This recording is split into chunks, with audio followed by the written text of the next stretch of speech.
Welcome to Hurrdat Sports Live. And he sends it high and deep into right center field. Isbell on the run. My goodness, he has done it again. Aaron Judge with a low liner into right center field. Home run number 25 for the captain. The KC killer on the loose. 6-0 Yankees. Swing and a miss. Struck him out at 102. And Red Sox take the game 4-3. They take the series. And LeMahieu lines it to Garcia from his bat.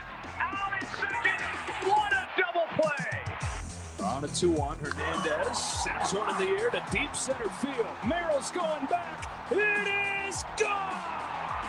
Teoscar roars again. Williams fires up a three-pointer. That's good. Jalen Williams from deep. He's got 20. Can't get at the ball. Rebound tip. Nimhard got it. Second opportunities. McConnell on the steal and he bats it home. He's done it again. Mathurin fires away. Pots ahead. Mathurin madness. He's got 25 on 9 of 11 from the field. Good morning. Welcome in to Hurrdat Sports Live, presented by Centris Federal Credit Union. That's DB. I'm Ravi Lulla here at Hurrdat Sports Bar and Grill. What's up, DB? How we doing? Ooh, I don't think I've got any DB in my ear, Shane. I don't even sound like I'm on. Yeah, it doesn't sound like he's on, Shane. Shane, do better. I don't know what's going on here. This probably needs to be connected to something. Oh, there we go. I love it when that happens. Yeah. Hey, DB, how are you this morning? Is that better? That's much better. Yeah, you wouldn't think that those big things wouldn't be connected. Yeah, that seems pretty important. Yeah. I mean, I want to sound off, but I'm not. I'm fortunate. And a huge, not huge. Let me stop. Yeah. But to have the person who hit me this morning's car have his bumper on the ground. Yeah. Have his license plate dragging. To have as minimal damage as I do is a total blessing. For sure. Yeah. And it was so slow-mo. Yeah. Like I'm literally saying, slow down, slow down, slow down. Slow Isn't that the down. worst? Yeah. Because you're stuck there. Yeah. You're like, hey, if you could slow down, that'd be terrific. And I had presence of mind to be on the brake. Mm-hmm. Because So you I didn't roll into the understand, next so guy? I didn't go into the Thrasher vehicle in front of me, because then I would have really been pissed. But it's all good. All good in the neighborhood. And you man. still got here on time. That's what I'm impressed by. Yeah. Well, I was at the high school already. Yeah. At 6. So I had a little bit of a head start. Still, that's I know, man. My days get going too early. early. It's what we signed up for, unfortunately. Too early. Yeah. One of the guys we were talking to yesterday down in Lincoln, he's like, so what time does your day get started? Yeah. I was like, yeah, that's what time. Not as early as it used to. And then he's like, oh, and you do such and such and such and such too? And I was like, yeah. And he goes, oh, when do you sleep? I said, don't ask. That is the great mystery about DB, is when he sleeps. Yeah, don't ask. I didn't watch anything really, though, outside of basketball. Yeah. So it wasn't one of those. I mean, it's kind of a dry sports night. It was. I mean, I enjoy beating up on the fathers. So, I mean, good to see the Dodgers win again in San Diego. There was one thing that I thought you might ask me about that I did not watch. Oh, I want to, but I think I got my fix from Rico. So Okay. it's fine. NCAA track? Yeah. Okay. Yeah. That's the one I was like, man, he's going to ask. I Like, I you gotta want ask to. me. I want to. And he texts too. He's like, you watch? I was like, you know it. We saw Austin competing in the decathlon. Yeah? Oh, this dude from BYU looked just like him. Really? Oh, yeah, dead ringer. Dead ringer. I was like, oh, my God, there's AJ. I was like, how'd he get there so quick? I mean, because he was doing some serious bed hopping yesterday, so he would have had to have booked it. Yeah. Where are they holding them at? Where's the championships at? Gosh, and I would be remiss to not be able to tell you.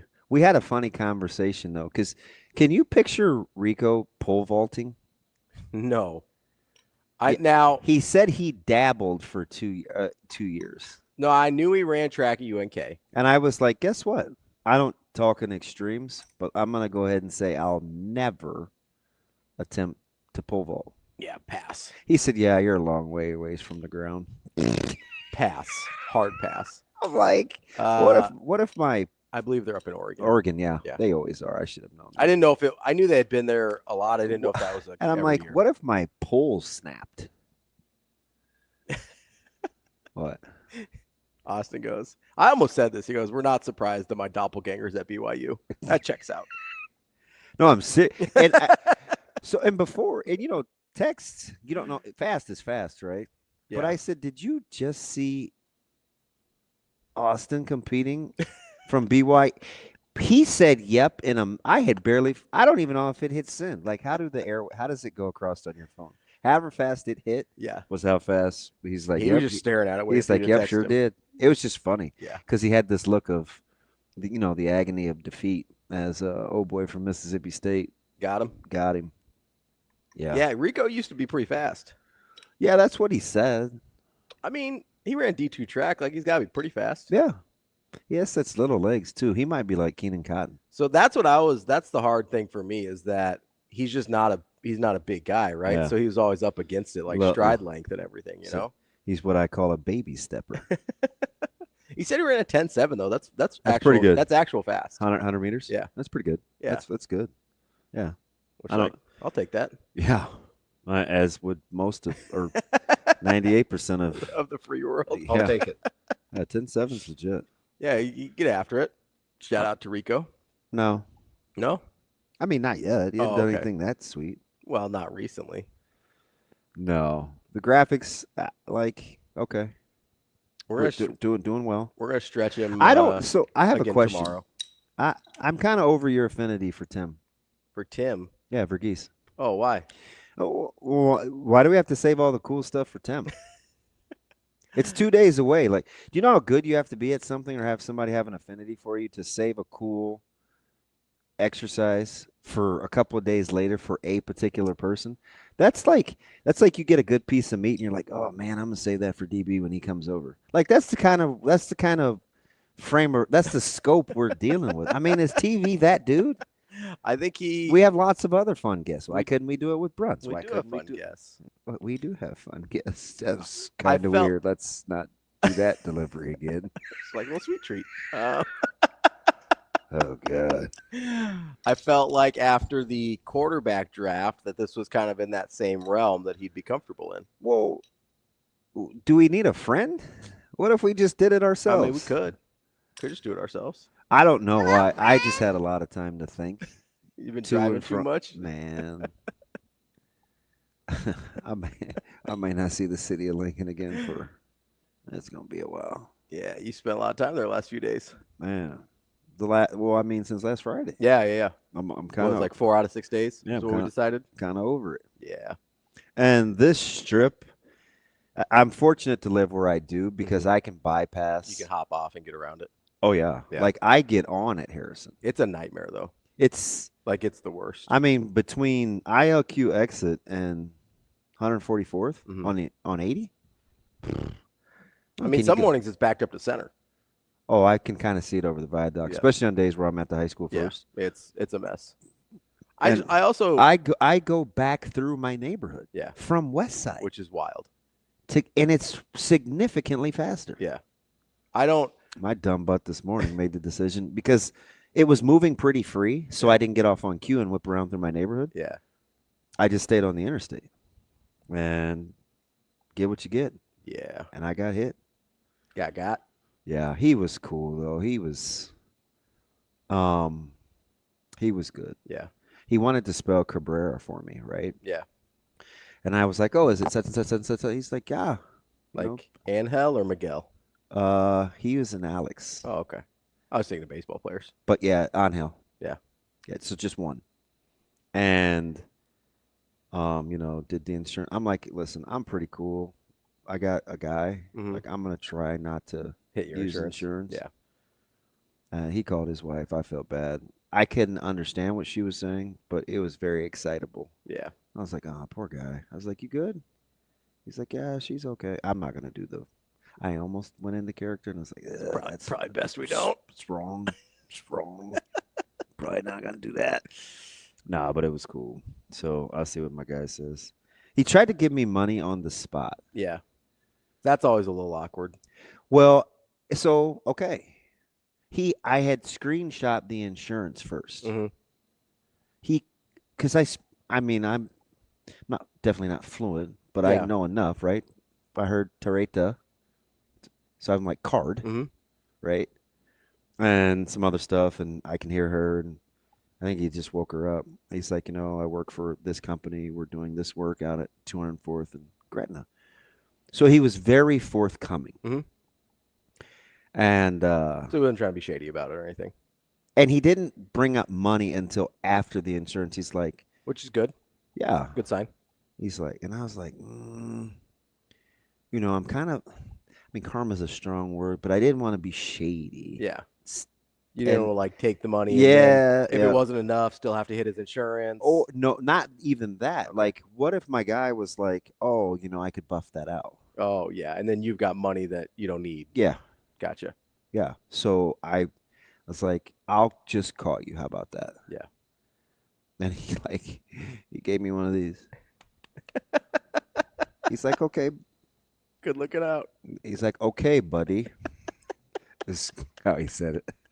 I was like, I think I like you. What was he driving? I didn't ask. So I'm not sure. It gave me old school like Cooper's vibes. Like Mini? Yeah. Okay. But his bumper was like off. Yeah. That happens a lot when you've got a taller versus shorter car. Like the shorter car gets in a bad way a lot of times. Yeah. But it's a tough go. I was thinking about going out to the job site. I know right where he's working. Yeah. No. I'm surprised it hit the top of your bumper if it was. Yeah, you saw it, right? Yeah. Yeah. But my dude's pretty sweet. I do feel like going out to the job site might be like a little stalkery. No, he might like me though. Maybe. He gave me the shoulder pat. You could give him a call first though, make sure. He said It's like showing up to people's work's a little awkward sometimes. I have to refrain from the accent. He said you're struggling. I know. I could tell every time. Can you imagine the self-control? Oh, it's is unbelievable. I'm really impressed actually. He's like, you're a good man. Pat, pat, pat. Oh, that's nice. He is significantly younger than me though. Yeah. I'm going to guess high 20s, low 30s. Okay.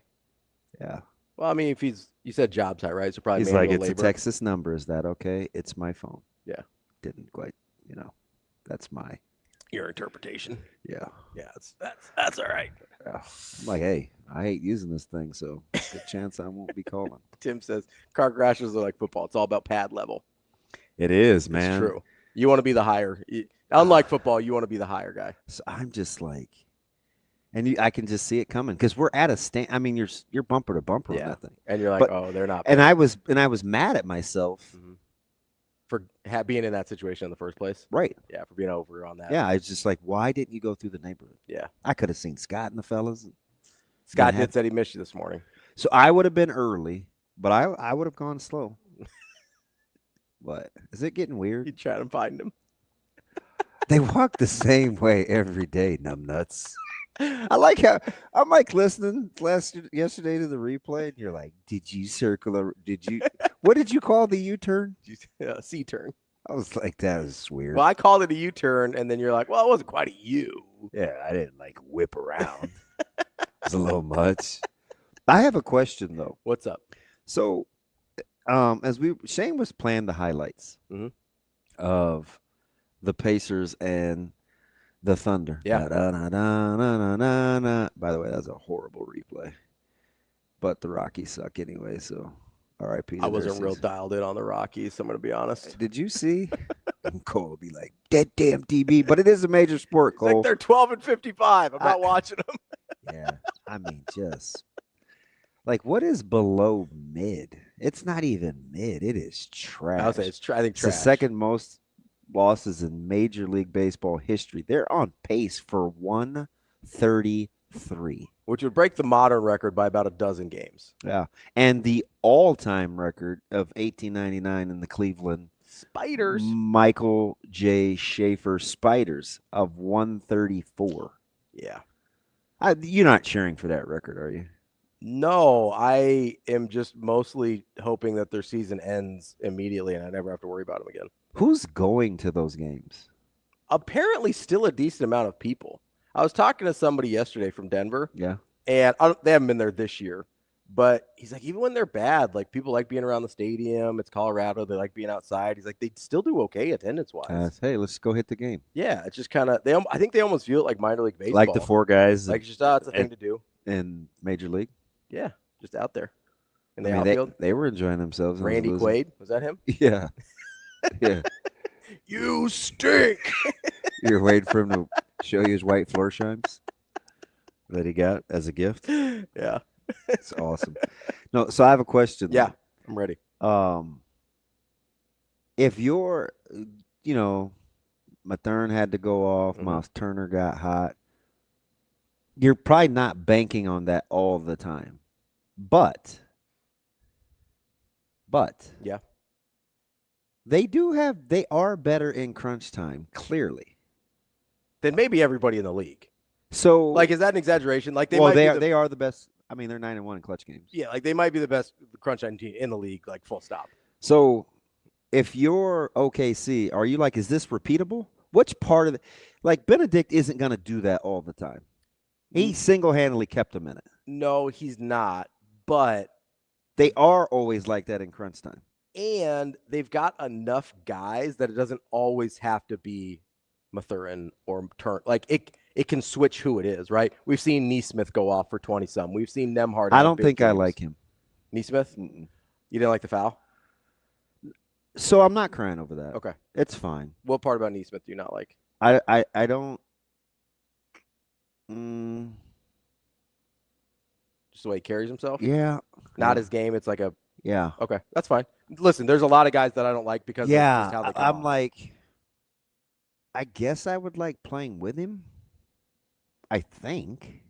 But I don't love his game either. No, not aesthetically. I think it's useful for what Indiana needs. It's not a particularly pretty game. So, do I need to be not as hard on Chet? No, I think Chet's getting eaten up a little bit. I want more from Chet. I agree. I think he's getting eaten up a little bit by a guy who's not a typically great defender. He's not good at all. Yeah, he's a good shot blocker. He's not a good defender. I'm like, which are two different things, right? Yeah. So and I said this to Joel. I'm like, okay, kind of forcing things a little bit. But do I need to give some grace because he's coming off the hip? I mean, he's been back for a while. It's the selection. It's the manner in which he's doing it. Yeah. I don't think he's totally comfortable in terms of what the offense needs from him. Yeah. Because I actually wonder this Pacers team reminds me a lot of the 2019 Raptors. Yeah. You've got your one guy, and then on any given night, it could be Fred VanVleet. Ironically enough, it could be Pascal Siakam. Like, you've got a bunch of dudes that can kind of just go get you. Siakam's going to have one of those weird career tales. He is. He could potentially have a second championship. Yeah. He could be the second best guy on two different championship teams. Yeah. So you give him the second best in Toronto? I think so. I mean, I know VanVleet went off and he's in Kawhi. Yeah, yeah. But I think that Siakam was the second best player on that team. Yeah, I don't know. Over the course of the season, he was. Over the course of that particular playoff run, you probably go VanVleet because he just went nuts in the finals. But over the course of the season, I think Siakam was the second best player on that team. You could tell the digital copies have hit. We're going to get to that in a little bit, Brian. The Phil Steele? His position rankings. Yeah. That's the first thing B. Edwards sent me. Yeah, no, he's wrong. It's fine. Oh, hey, those numbers are amazingly low. Yeah. No, he's amazingly skeptic. Low. I almost said hater. That's probably not accurate. I think he's a skeptic. That's fine. But he's a Nebraska guy too. Yeah, I think he's skeptical on this particular squad. Yeah, it's gonna be interesting. It's fine. I'm the only one here that is all in. Are you gonna carry that banner on the defensive line thing? Absolutely. So it's not just the D line. So quarterback room. Yeah, that was aggressive. 21st. Running back rooms 60th. Wide receiver room 33rd. O-line 33rd. D-line 61st. That's the one I'm a little mad about. Of course, because you champion the D-line. Yep. Linebacker room 39th. DB room 35th. A little low. Really? A little low. Special teams 75th.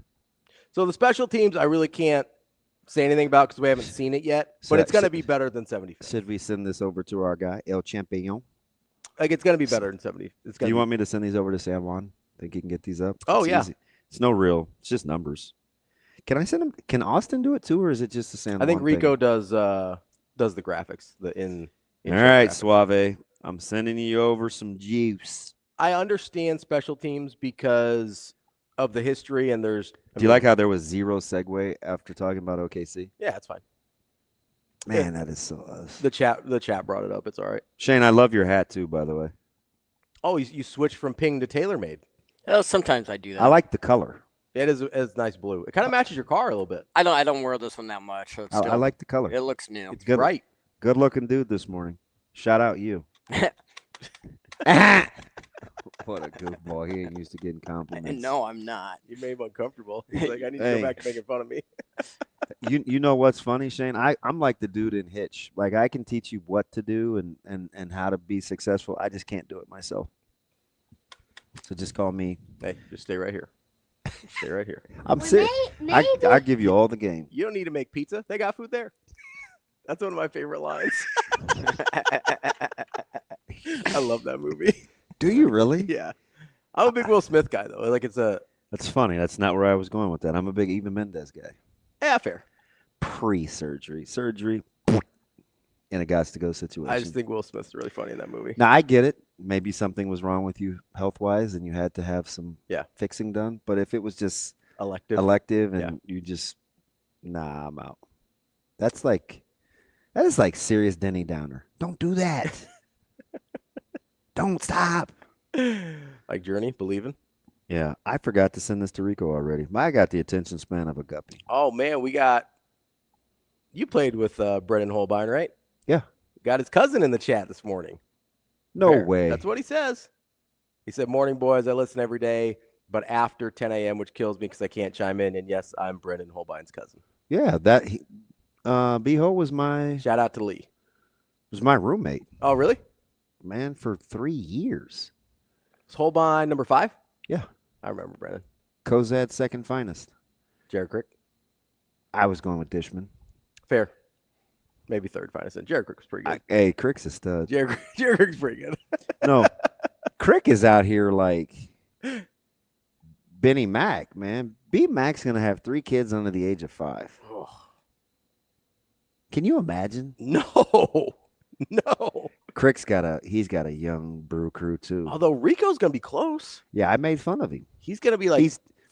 Rico's doing too much. That's what I told him, man. I was like, you need to chill, bro. I mean, he's going to be gray by like 31. I think he's going to have 3 under 6. I think. Yeah, B-Mac. So Kennedy just turned 5, and she's due pretty quick. Bro, that's brutal. I said, we were at lunch yesterday late, and I go, B, you done? And in typical mean-spirited snark fashion, he goes, yeah. He was in rare form yesterday. God bless Benny Mac. This dude is the GOAT. I like that dude. I don't think I've ever actually like met him in person, but You're the same person. Well, that's I think so. I was talking That's to why him you like yesterday. both of We were standing out. It was like 97 trillion degrees, but we had a little shade and we were outside talking. And I was talking about his sense of humor. Mm-hmm. And he even peed on that. He was like, I never really thought about it. I mean, if I'm funny, that's fine. But most of it is just me. I was like, oh my God, you just took all my joy. Like, even in that response. He's hilarious. I'm like, please, can you just tell the people at Huddle, keep classic Huddle. They have all these, I mean, it's pretty slick. Mm-hmm. But I'm old school, as are most of the guys. And he goes, hey, don't worry, you're not alone. We'll try to keep it around as long as possible. But all our new stuff, it's on the new version. It's coming. Can you help me do this? I used to be really good. I was going to say, he's going to have to give you a tutorial on a road trip. So, I thought about that. Mm-hmm. I thought about that. I'm like, just give me an hour. Yeah. Although he dimed me out yesterday. Yeah, I'm the guy that babysits DB's electronics. I was like, that's a little Accurate. aggressive. I feel like it's a bit of a stretch, but I picked a different A word. But I pick aggressive. You say accurate. It's fine. It is totally fine. Lee says he's adopted from Cozad. I'm 5'8" and would have played for Nebraska, but I lack the size, speed, and ability. Oh, is that it? A lot of heart, though. He was right there. He was Right there. You see this heart? It's like me. The only thing that kept me from being a professional athlete was being a 5'9" Indian kid not being good enough. So I remember B-Ho, he almost snapped on me one day. I think it was the straw that broke his camel's back when he wanted to move out. But I'm not a big dishes in the sink guy. Oh, okay. And we had a dishwasher, and there was a left side and a right side, and the right side was for cleaning, a little nozzle. Even back then, before they had all the cool stuff, it was, it's not attached to the faucet like some of the cool little sinks now. And it was like day 3 of the same dishes in that sink. So I put him in his room. Man, you'd have thought. Like put him in his bed? You'd have thought I kicked his dog, man. This dude was steaming. Willie Beeman? He's like, just not right, man. It's disrespectful. You don't respect me. I was like, hey, man, respect the kitchen. All right. That was on 44th and Layden. That was the beginning of the end. It was after year 3, man. I kind of worn out my welcome. You're like, yeah, you might be done with me. Man, I had to say something yesterday. I'm like, another 6 inches? Man, there's a washer right there. What are we doing? We're right here. We out here, right? Man, the struggle is real. It is so real. So I want to get in. I still didn't send them to Rico. I'm sorry, man. They're coming. It's all right. You send them to Rico. I'll set up the show real quick. Coming up today. Look, he had to send me a reminder. Hey, man, you sending me something? Hey, No he problem. did. He did. I was joking. I didn't even open it yet. He goes, He actually did. you going to send me those numbers? Question mark. Damn, bro, I'm on it. You hear I'm talking. That was pretty special. I can't believe I forgot that. I'm kicking him out. I say that every day, and then he does something good. Coming up on the show today, we got Brian Edwards, our Vegas insider. We're going to talk a few Big Ten win totals with B this week. Yeah, I'm very curious. Yeah. Do you like was I selfish What? that I got to pick the No, we had talked about it. Yeah, I just felt like I made the executive decision. that's I was okay. like, well, Ravi may want No, it's okay. UCLA or Well, we got plenty of time to talk to B before the season starts. yeah, I'm okay. I want him to have a couple of those teams that you're high on. I just want him to pee all in your Wheaties. That's fine. I mean, that's what I'm on. Well, listen, if he won every time, he wouldn't be talking to us. Wow. What if he did it out of the kindness of his heart? I mean, maybe. We're out here, right? Wow. I'm going to tell him you said that. I'll tell him I said that. I'm the guy that trolls him about Billy Napier every chance I get. You think I'm afraid to say something to him? So they added a new list to the hot seat name yesterday on one of my Well, the shows you listen, to? Eric, I'm usually really he's right. Eric's right, man. I'm momentarily distracted. You usually are very good at multitasking. I know I on can here. do a ton. You're much better at it than I am. But for whatever the reason, in my head, I thought I hit send. You also are, although you're much better than I feel like you've gotten better at texting. Mm-hmm. It's probably not your strongest suit. So you had kind of a couple like clashing things. Like you're really good at multitasking. You're not great at texting, and those kind of butted heads right there. I don't. This dude is over here like Mike Mayock or something, giving me the breakdown. 6'1" corner with good length and range, kind of a box guy, but I mean, I don't need all that. I like doing talent evals. It's one of my favorite things. Yeah, that's cute. That's cute. So I'm thinking to myself, just being around the stadium yesterday and the guys and some of their workouts and all the cool stuff that they're doing around there.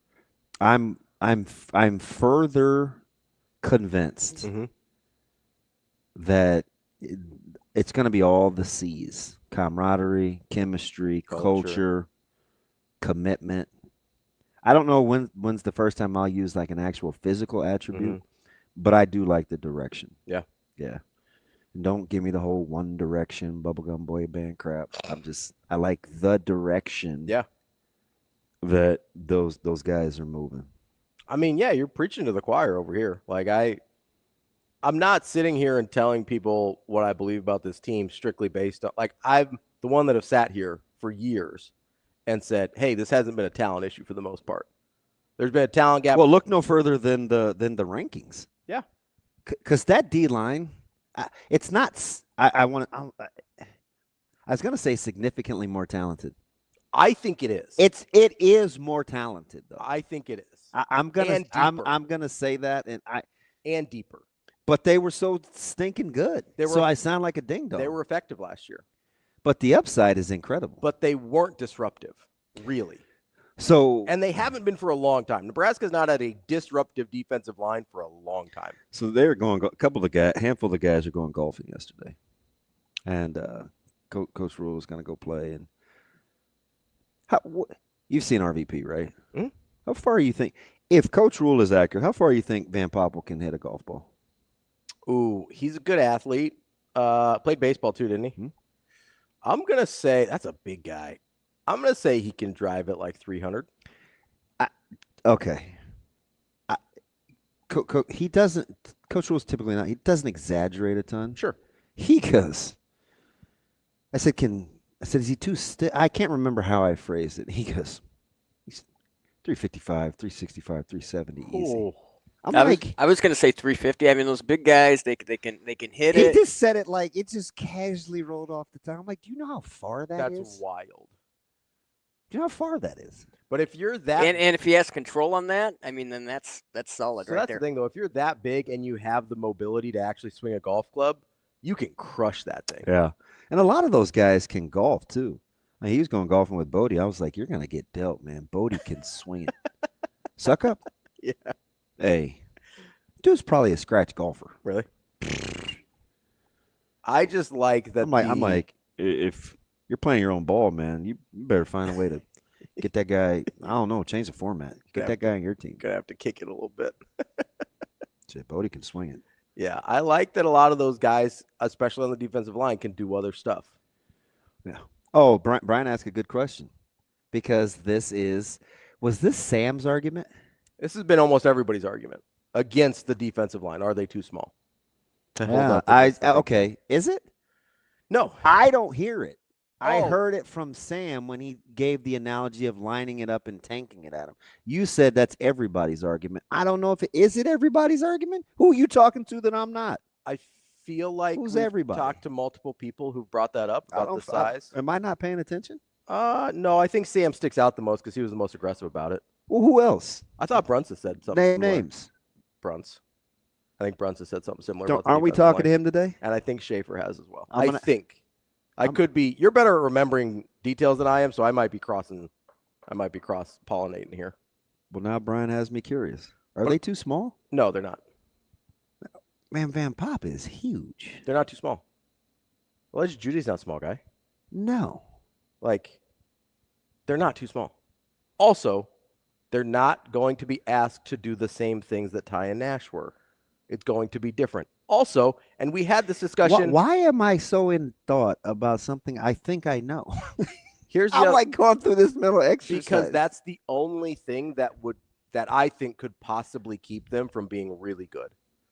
Is if they actually are too small. I don't think they are. Here's the other thing, though. How many teams, and we brought this up when Sam said it, how many teams in the Big Ten are actually going to try and do that to you? And I believe we went through the schedule. I could do it again real quick if you'd like. How many teams on Nebraska's schedule are actually going to try it and No, I run it know. down I your think we throat? came up with maybe 3 at the most. I thought it was you're right. It was 3 because we included Minnesota. It was Michigan, Minnesota, Iowa. Yeah. Nebraska's got better players than Minnesota. I know that they've beaten us, but Nebraska's got better players than Minnesota. I feel like I always have to slap your hand. No, it's but fine. I'm trying not to be violent anymore. You also know it's true. Minnesota's won on culture and chemistry, not on talent. That's how Minnesota's beaten Nebraska. When they rolled up here with 13 guys during COVID, it wasn't a talent issue why Nebraska lost that game. Nebraska's been in a position to win almost every single game against Minnesota. By the way, it's not a talent issue. I've been watching, and I'm not going to be hyper. This isn't a criticism, but I get the fanfare with Parrish. I do. But the way he gets to be utilized in that back end, credit to that coaching staff too. Collins and those guys on how to use him, because you watch how they happen. I'm like, Scheme. I'm not gonna. I'm not gonna because he's very savvy. Right. You still have to be capable to take advantage of being put in the right position. It's not as stressful as some defenses that play different fronts. For him personally. Yeah. Okay. Which I think is going to allow him to. That's why he's going to play flip over and play some offense. Yeah. Which is fine. Good ball skills. There are very few guys. There's very few guys that can moonlight, and you're like, ooh, game plan. Yeah. Right. I mean, Travis Hunter was obviously a unicorn. Yeah. Which is there's a reason. Hence the onesies, right? There's a reason. You don't remember? No, I do. You don't remember the unicorn onesie? I do remember that. I bet he should have done an endorsement deal with that company because I bet a lot of people went out and bought the unicorn onesie after he would game in those. Yeah. He wore a bunch of different ones, but the unicorn one is the one that went viral. Unicorn was way better than the Pokemon. Yeah, he did go Pokemon too, didn't he? Yeah. Although I'd like to be Pikachu. Pikachu. My man. Pikachu pimp. I don't even know what that means. I don't either. I'm just going back to Rodney Pamphlet. I'm just saying. From yesterday. 61's too low on the D line. You're going to be okay. And they're not too small. That's it. That's all I need to say. They're not too small. I don't know why I went into that thought process. Oh, because somebody brought up Phil Steele and the defensive line. No, that's too small. Like I see these guys on the reg. Yeah, they're not too small. Every one of them is like bigger than. This is a good group. I mean, okay. So who did I really, really, really like along the defensive line? Right? You mentioned Jared Craig. Obviously, Sue, who was the biggest of the bunch. Although, do we remember what Sue played at? He's a 290. Yeah, I think Sue was a 290 guy. Yeah, I think 300 tops. I think 300 in the league. Yes, but I mean, like at Nebraska, I think the highest. Yeah, Bo got him down a little bit. I think 290. Yeah. So again, not huge for that spot. I just look at all the really, really good ones. Like JP was. I mean, even Christian was like in the high 280s. Jason was low 280s, high 270s. I was gonna say 275. I thought one of them was. So, I mean, I don't know. Which Christian's younger, right? No, Christian's older. Didn't Jason come in at like 230? Nah, I would say probably 260. Okay, then he might be lying in his book a little bit, but I think he says he comes in lighter in his book. He was light. Okay. 230 though? He's 230 now. All right. Pre-redshirt season, maybe? I'm gonna ask him. Maybe I'm misremembering the book. You probably are. I could be misremembering. I'll ask him real quick. I thought it said he came in significantly. I thought he put on like 50 pounds to get to where he needed to go. I could be wrong though.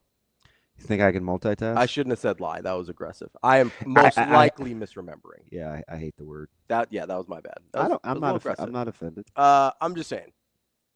They've got what do I call him in my phone? Which is 80% of the problem when I want to text people quickly.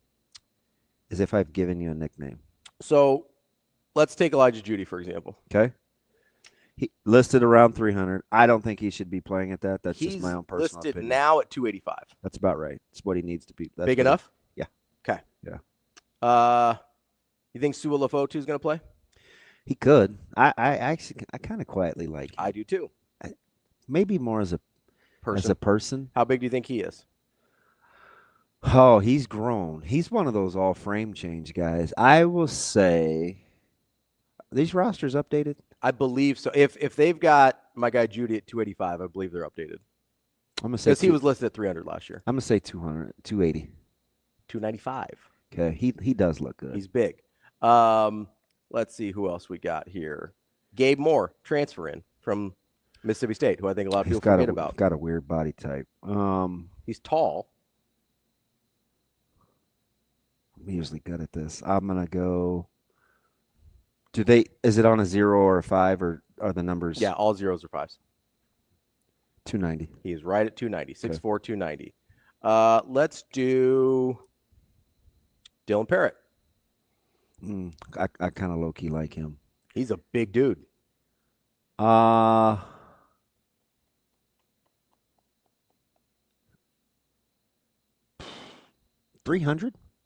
315. Yeah, he's a big boy. He's a big boy. You think Tyson Terry's going to play this year? I do not. Okay. I'll skip him. He just got to he's just got to He's got to rehab. Rehab. So, no, I understand. That's why I asked. Yeah. Riley Van Poppel. How big do you think Riley Van Poppel is? RVP is 300, and if it says anything less, they're fibbing. It says 6'5", 290. Man, he's a monster. Do you have any idea? His lats and his traps are like 60 pounds. When he squats, it's nowhere near his shoulders. It's like up behind the back of his head. He just puts them on his traps. Yeah. It's like, that'd be nice. Because that's the only time squats hurt you is when they roll down kind of towards the base of your neck. Yeah. He don't worry about that. He just sets it on the little ridge. You got to have him on traps. It's silly. Do you know what Ty Robinson checked in on at the combine? Yeah, Ty was light. 287. 6'5", 288. Yeah. Riley Van Poppel. Dude, am I sick? Am I not? Shane, play the numbers game with your boy. Play with your guy. Riley Van Poppel is listed at 6'5", 290. He is literally the exact same size as Ty Robinson. He's so explosive too. That's the thing is I know how explosive Ty is. I'm not saying Riley's as good as he is. What I'm saying is physically, I don't think there's a huge difference there. And the guy that's probably the most physically impressive, and I know Keanu Davis. He's not. Because he's not huge. Who? Don't even remotely form your lips to undersell Keanu Davis's frame. If I could pick anyone, on their frame to look like, I might pick KD for sure. But he's not. The guys were telling a funny story. He's not going to tip at 290. You know he lives by himself in a 2-bedroom. Keanu. Oh yeah. I kind of like that. Cheap. His frame look like if you ask Foreman or JP or some of those guys, they probably would pick his frame. But the freakiest frame belongs to my man coming from Missouri. Because his arms. Oh yeah. Like I didn't even bring up any of the guys that were lighter, like the guys that I thought were going to play outside. He can scratch his shins without bending at the waist. And his bicep, he has like these Dwayne Harris biceps. Like his biceps are a good 1.5 feet. Oh, like the muscle belly's super long? Yeah. Dude, those are crazy. Like, he makes me think of Debo. Yeah. Dwayne, I'm telling you, the joke, it was like this. Yeah. And his wingspan, I mean, he's freaky. Yeah, absolutely. That frame is sensational. You can get that guy to go. He looks like Peppers. Julius? Yeah. Yeah. He's just huge. He's just a long. He's like 6'7", 260. I don't know. Our rankings are up. Oh, he gave the players are on there. Oh, look at that. Oh, Suave's just showing off. Your guy Puerto's in his bag. I can't go with that. You can if you want to. How about Austin almost falling off the table revisiting the nickname thing? If you get a nickname, you're in the fam. Yeah. If like you just are. Tree of trust. Yeah. Sometimes it's just your initials, but that's cool. I still don't have a nickname. Yeah. What do I call you? L3 sometimes? Sometimes it's L3, but what's my other one? Dummy? Poop for brains? No, sometimes I say Ravi. Oh, that's right. Yeah. It's funny because I don't even hear it anymore. Like it doesn't even process as you're not saying my name right. Yeah, I never do. Which is fine. That's the way you want it. Yeah, it's fine. Yeah, the body types are the body types are very, very interesting. I'm just saying that defensive line is going to be really good. I hope you're right. I'm gonna stand on business, and I will take victory laps. You're gonna be. I'm gonna be insufferable if they go 10-2 like I predicted, and the defensive line is disruptive and good. I'm gonna be marching all over this place. Yeah, I'll be probably tickled because they had a great year. It'll be a fun season to cover, but I'll probably have to. Oh, you're gonna get super annoyed with me because that doesn't fit my. I know. It doesn't fit my personality type. Yeah. I called a player yesterday. One of us is a Leo and one of us isn't. Yeah, I'm telling you, you rep the Leo tough. We I pegged TK's birth sign. Oh yeah, you told me. Pegged it. Yeah, no, it makes sense. And strong traits for his sign. Yeah. Yes. But anyway, I had to call a player yesterday And I know he thinks I'm crazy, but he knows me so well. Mm-hmm. I'm like, hey, before I get on you, I'm watching 7-on-7, and there's no volume. Yeah. I'm just watching your body language. What are you out there saying? And you can just hear his collective sigh. Well, I said, hey, knock it off. Knock it off. Like, and I didn't want to, like, I'm not a party pooper, but gotta be better. And games are a lot more intense. I'm gonna need you to calm down. I'm not taking 15s because you're a nut job. Yeah. Gonna have to go ahead and simmer down a little bit. Yeah, come on, keep it up. I got you, Coach. Got it done at summer. I got you. I'm gonna need you when you watch film in the morning as a team. I need you to take some ownership and say, hey, you know what? I'll be better. Lock in a little bit. Giving you the answers to the test, big fella. He's certifiable though. He's your favorite. Oh, yeah, Q? Yeah. Yeah. Well, you didn't have. Sorry. Yeah. You didn't say anything bad about him. Monster. Yeah. Ooh. No, that's. I told you this last year when I watched you guys. He's the guy that jumped out on defense the most to me. He's so mean. Really good. Like really good. I don't know. It's almost too much. I can see that. Sometimes it's hard to like rein some of those guys in. Even if, like, for fun, when you sub out and stuff, it's like he'll 15 times. Can I go back in? No. That's what you want, though. It is. It's way better than the alternative. It is. Way better than the alternative. It's auto default. When he's going through his deals, it's like, DB, get him. Don't nobody else even mess with him. I'm telling you, dude is going to have if he stays healthy. I like that dude. I don't know physically what he projects to in terms of college levels, but that dude's good. Hey, can I ask you one more thing before you take a break? Yeah.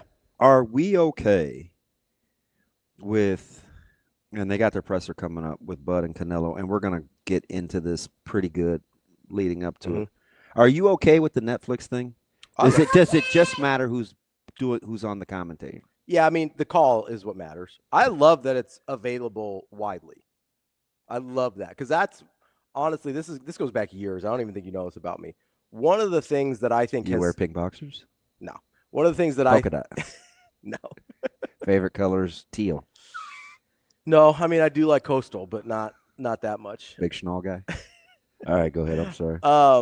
One of my things about boxing, because I genuinely really like boxing, is I feel like it's hurt itself by not being available to the masses for the big fights. Yeah, you don't want to know he's fighting at like 2 a.m. because he's overseas. Because he's overseas. And I don't want to, like having it used to be 40, now it's 60, now it's 80, now it's $100 to watch one of these fights.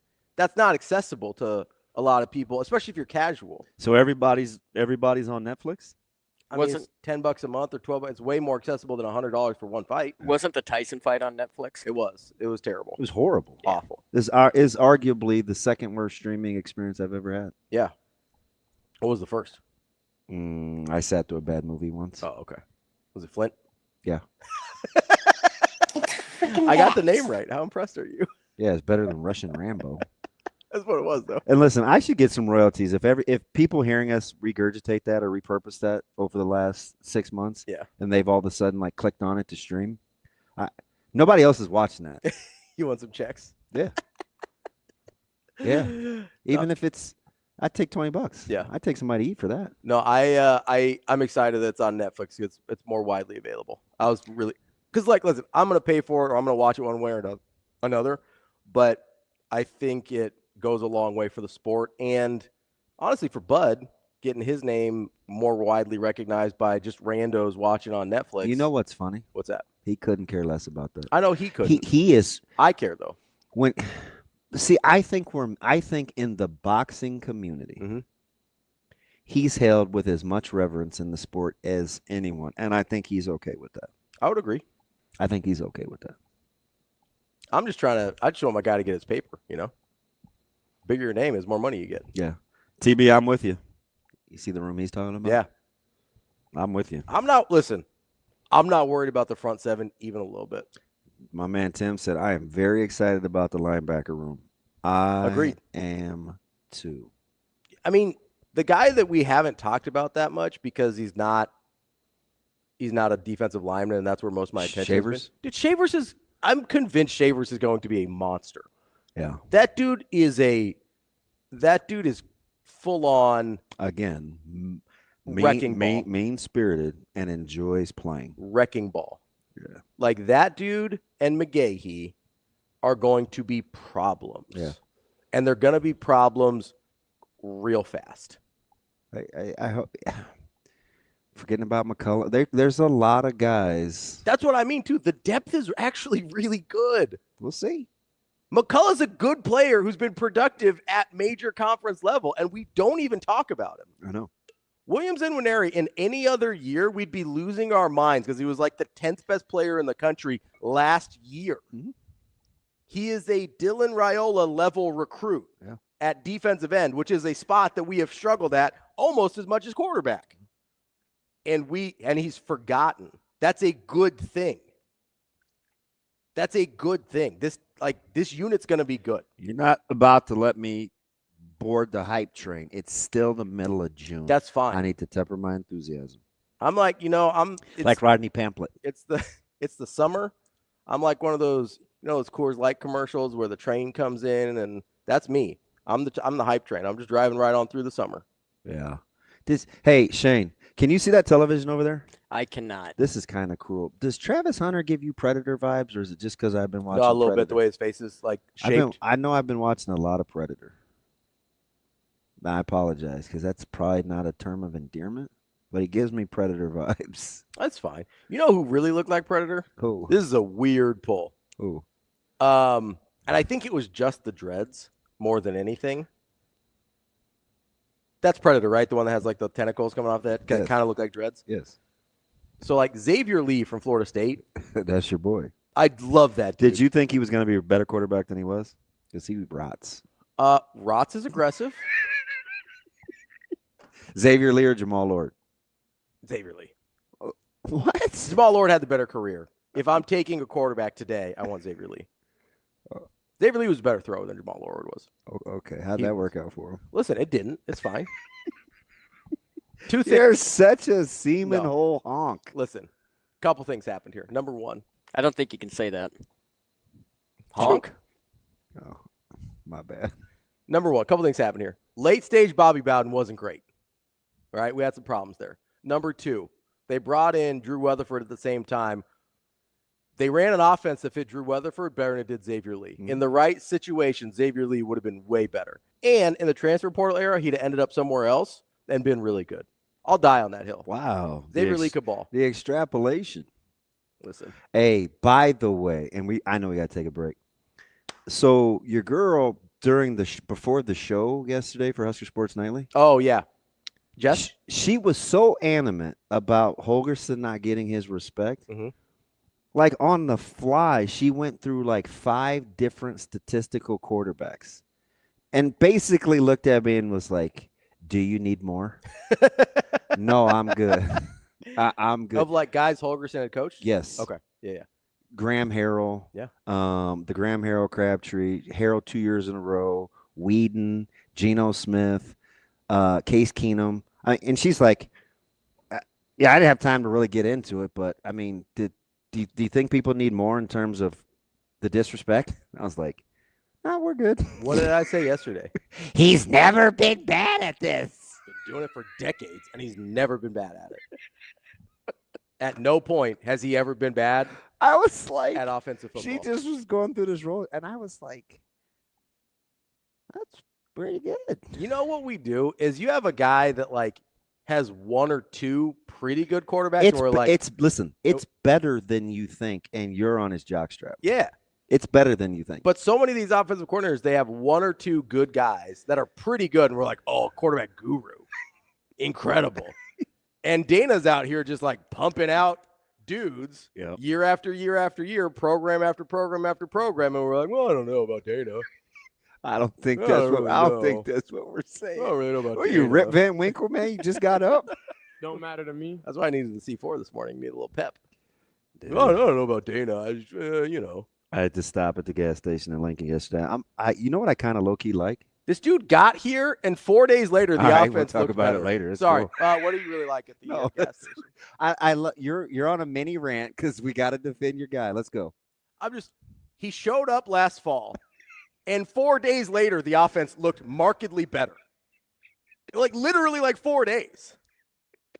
He just showed up one day and was like, hey, do this better. Not just the offense. He got these receivers who couldn't block me, and all of a sudden they're out there blocking on the perimeter. He's got them in lockstep immediately in like less than a week. That's all. And I get it. it's not really an exaggeration. It's really fine. not. No, At man. most, it's 10 days. At most. Have your moment. Okay? Yeah. At most, it's a week and a half. I'm maybe exaggerating by 4 or 5 days. That's it, No, which he's- is still bonkers. He's pretty good. And then we've got a full-ass offseason with a no longer true freshman quarterback. I don't think anybody would disagree it's a better wide receiver core, right? On paper. Yeah. We've got Although, like, I think you kind of poo-poo 587 for Banks, and we didn't really love him. yeah, that's fine. That offense was not good at times last year. It wasn't. 587 for Banks is fine. You've got 2 guys that did that last year at other places. You got Barney, who almost did that last year here. Like, Banks was a nice player. I think Hunter's a better version of Banks. And You get Dan Key. And you get your Corey Barney. And we haven't talked about Cortez Mill or anybody else. You're sleeping on Who? Bonner. Dude, Bonner's my guy. I'd love it if Bonner actually popped off. I've been talking about Bonner for 3 years. We got a really good tight end room, too.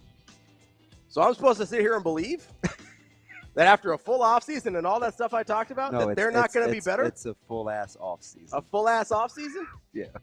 That Dana Holgerson's not going to do the same thing that Dana Holgerson has always damn done? Unhinged Ravi's a funny dude. I'm just saying. As we just blew through every stop sign on a 56-minute open. Hey, I think that's 2 days in a row. We'll be back more at Sports We Live. need help.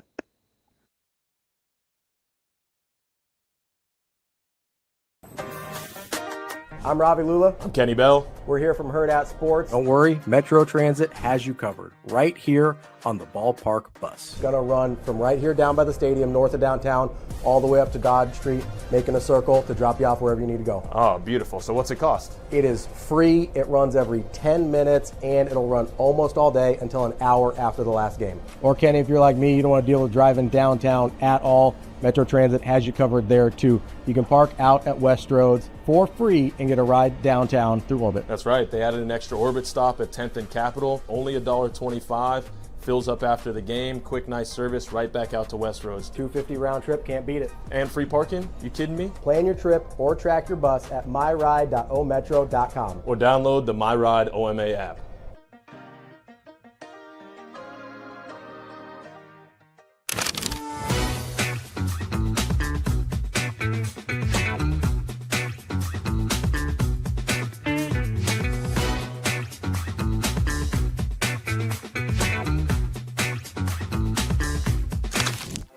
Aspirations can drive us. Sometimes a simple gesture is what fuels the pursuit of a dream. When it's time to make your dream a reality, we are here to help.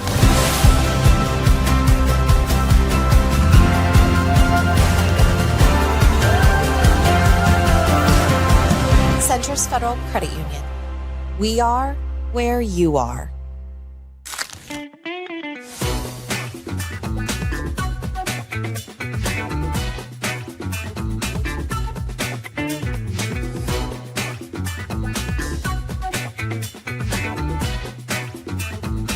Hurrdat Sports is pleased to bring you the NEB Prep 77th State Championship this year, hosted by Bellevue West, June 16th and 17th of 2025. June 16th, the first day, will be pool play. 18 teams from across the state battling it out for this trophy. On June 17th will be the championship game at 3 p.m. Bracket play will begin at 10 a.m. on June 17th. We'll see you there.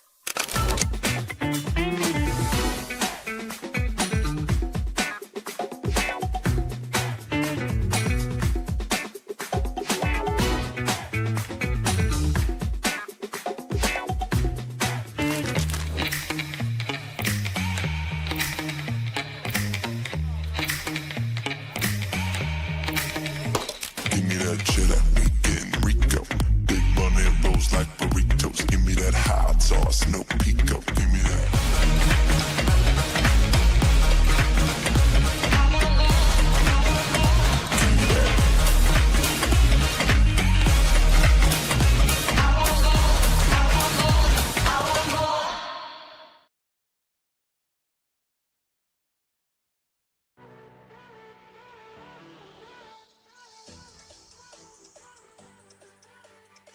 Welcome to Hurrdat Sports Live. We're back here on Hurrdat Sports Live. That's DB. I'm Ravi Lulla here at Hurrdat Sports Bar and Grill. Don't forget, I know we were talking about traffic a little earlier this morning. Got to keep those eyes focused and straight ahead. If that had happened, maybe DB doesn't have a little fender bender this morning. We're glad he's okay, though. But that's why you got to pay attention. Road conditions are a little bit dicey out there sometimes. Make sure Just you're not distracted. the traffic, man. It is. It's the road fixing and all of that stuff. You got unprepared for stops where you got to hit those brakes a little quicker than normal. I saw one of the single greatest things ever potentially, and it didn't go the way that I wanted it to. This message from the NDOT Highway Safety Office. What's that? Oh, well, I had to bypass Harrison. Yeah. And get off on 144th and come back. Well, 2 highway patrolmen were getting on as I was. Mm-hmm. So as I was admiring one of the gentleman's tattoos, he had an arm sleeve on. I'm like, is that just a police thing? Like, I think ink is part of the job. But anyway. It didn't used to be. He was talking to his buddy, and this truck comes along their left hand, and he's blocked. The truck can't really see the motorcycles because they're in tandem, and the two of them, and they're in front of another truck. How about my man trying to invent his own zipper merge? And I was like, ooh, please, sweet baby Jesus, do it in front of the police. Please, sweet baby Jesus. I was like, ooh, I got to watch this. I'm like, damn it. He sped up. Then you saw the brake lights come on. He kind of eased his way in. I was like, damn it. I know I wasn't cheering for his downfall, but and you could see the guys talking to each other. Because, I mean, those guys that ride motorcycles, they're clearly really good. Mm-hmm. I'd be terrified. It's like swaying and rocking, and they're tapping each other and talking with their hands, and they're not on the, I almost said steering wheel. They're not on the handles. I'm like, God, you guys are nuts. Yeah, I'm not about that life. Just no sleeves, police polo. I'm like, I need shoulder pads, a helmet, elbow pads. You'd like the full leather get up to protect the arm. Listen, your boy would ride one of those things in a plastic bubble. I'm not even then. I'm not doing it. Not doing it. It just looks scary. Yeah, I'm not about that life. But there's another little dude on a crotch rocket this morning early. Mm-hmm. Blew by me on 90th heading north. Yeah. So from Center to Pacific. My man, he got his knee about 3 inches from the ground. I was like damn near horizontal. I'm like, how? Yeah, I don't know, man. He was I think he either he had one of those vests on his backpack with like these super dirty boots.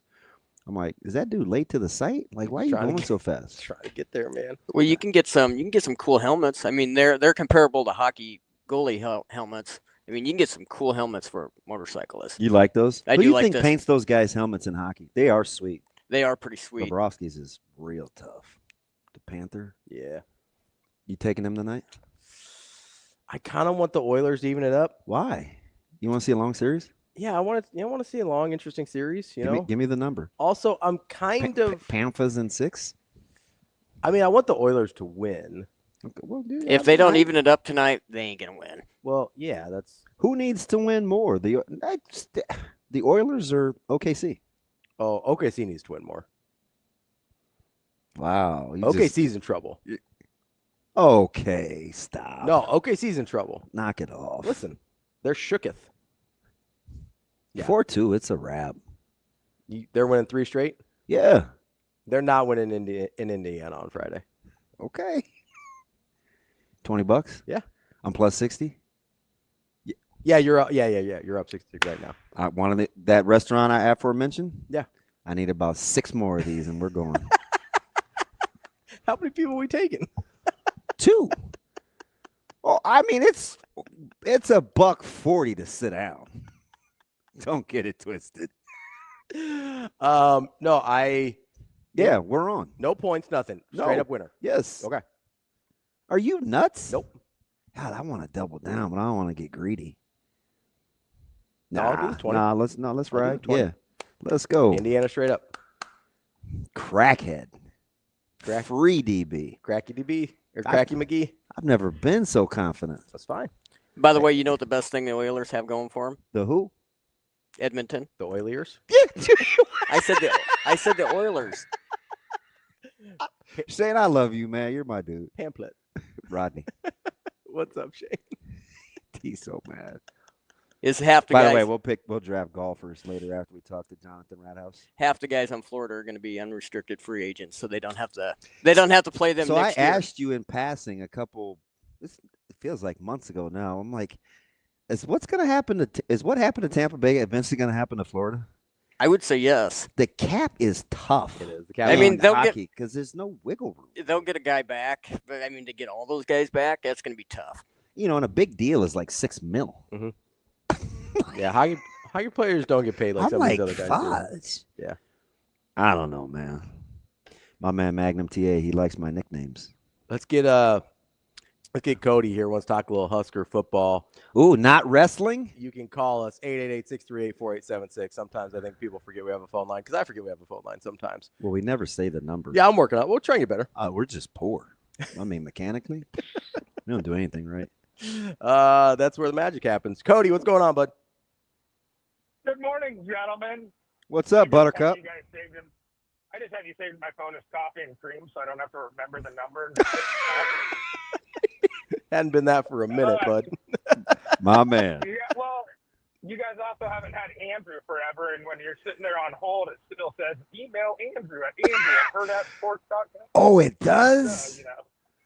Oh, yeah, it still says listen to us live on 590 KFOR. Oh, we need to get one of the smart guys. Get Austin or somebody. Hey, Rico, Austin, can you talk to somebody about that? Thank you. Austin will have that thing fixed in like 2 seconds. Hey, Damon, don't you love a text at 10 o'clock about Bigfoot? Yeah. So here's the thing.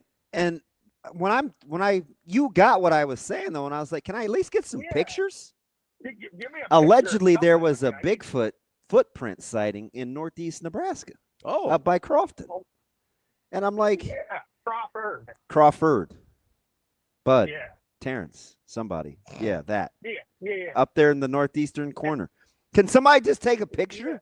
If you're going to go into detail about, it just rained and it's a bigger than. You're going to give me a 2-minute TikTok. At least give me a photo. I only have attention. Dude, I hate that so much, My Cody. man. When they start talking about something, it's like, have you seen this? It's like, hey, give me the photo or STFU. They don't get me anymore. Your boy fast forwards. Yeah. I will drag that cursor. Yeah. You are not getting my eyeball time.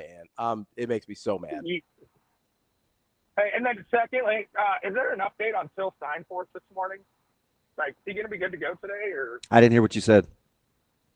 Is there an update on Phil Steinforth this morning? No. So Rico and I had this conversation. He's hoping it's a cramp. I told him it didn't look good. It did. Oh, the way he started screaming and grabbing that hamstring. I'm like, I said, Rico, the eternal optimist.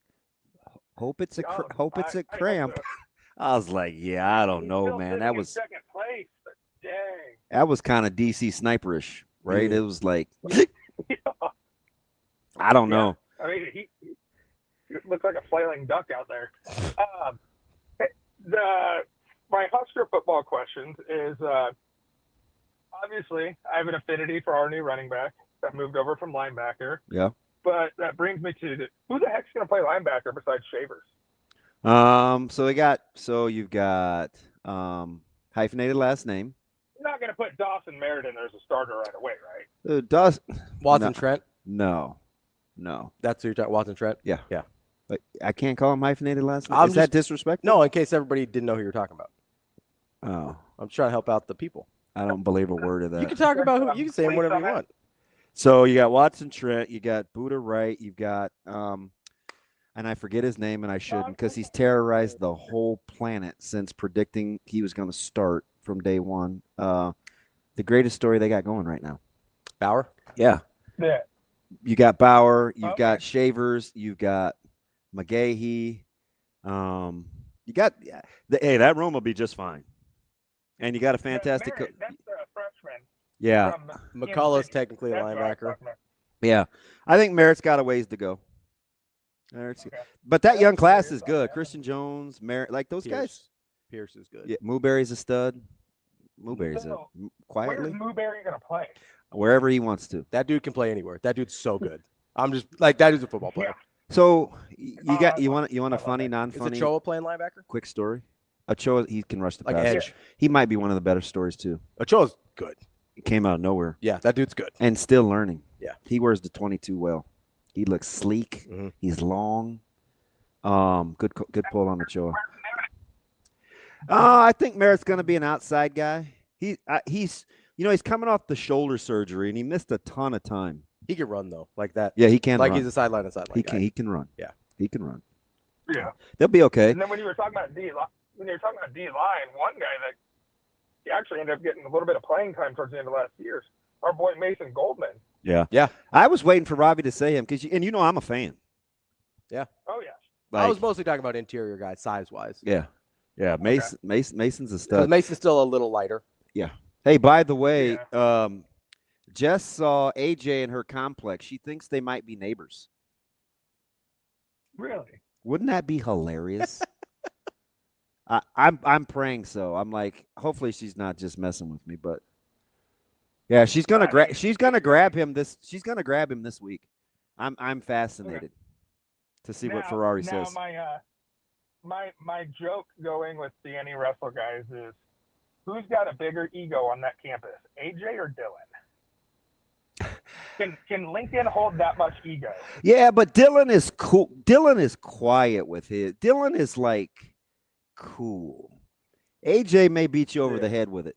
Hey, shoot, AJ's got some competition in his own locker room. Oh yeah. I mean, you think Raiola's going quietly anywhere? Oh, no. That dude is a killer. You think he eventually ends up at heavyweight, right? Oh yeah. Yeah. Oh yeah. Raiola? Yeah. I cannot wait to just to be a fly on the wall when you have Raiola and AJ going at it, with both of them having good length and both of them being a little bit hot-headed. That's gonna be. I mean, Manning's just gonna stick them in a corner and tell them to beat each other's heads. Yeah, and have an ankle pick off.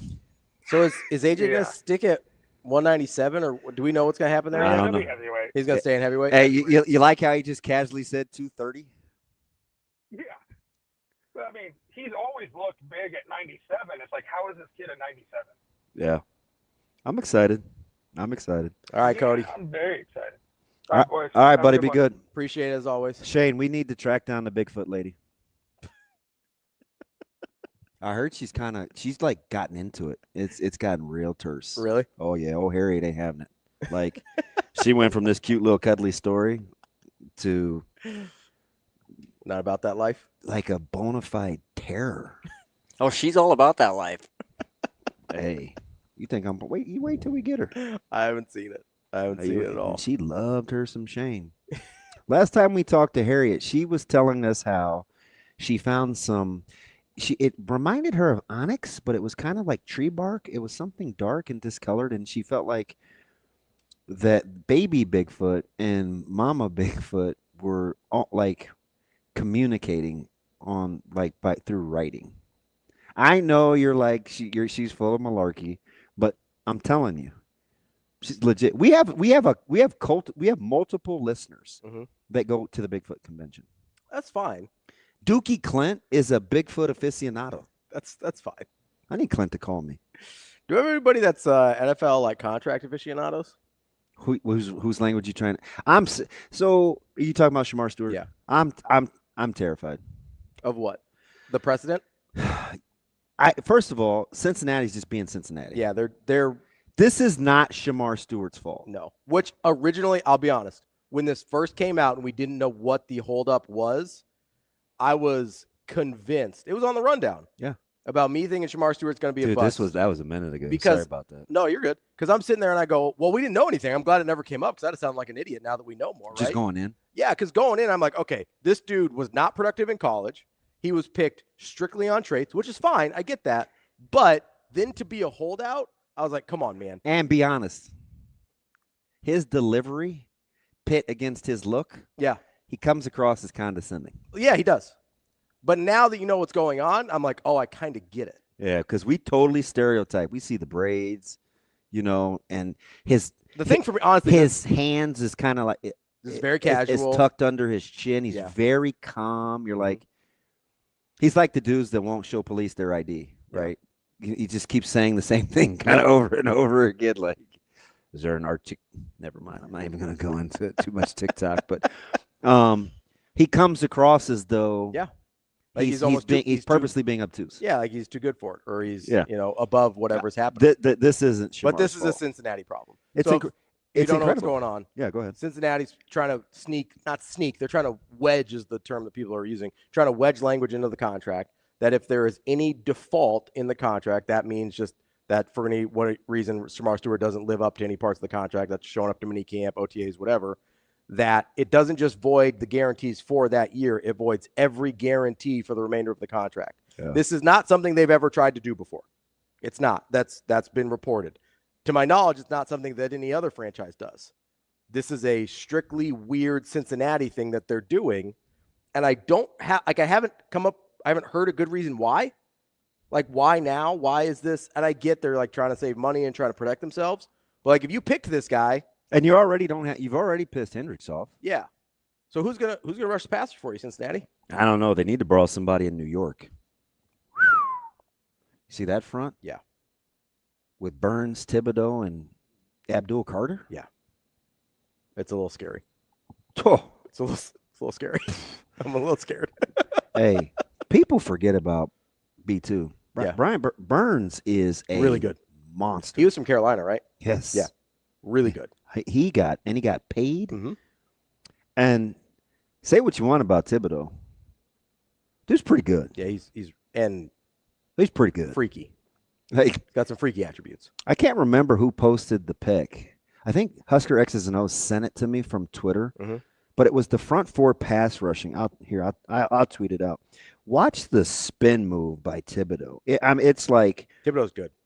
You watch him, and it's like you blink, and it's Louisiana Bayou. Yeah, I'm like, their front is scary. I'm like, best wishes. And then they add Abdul Carter to that. That's I am sending it out on social media. Check out the Twitters right now on Twitter.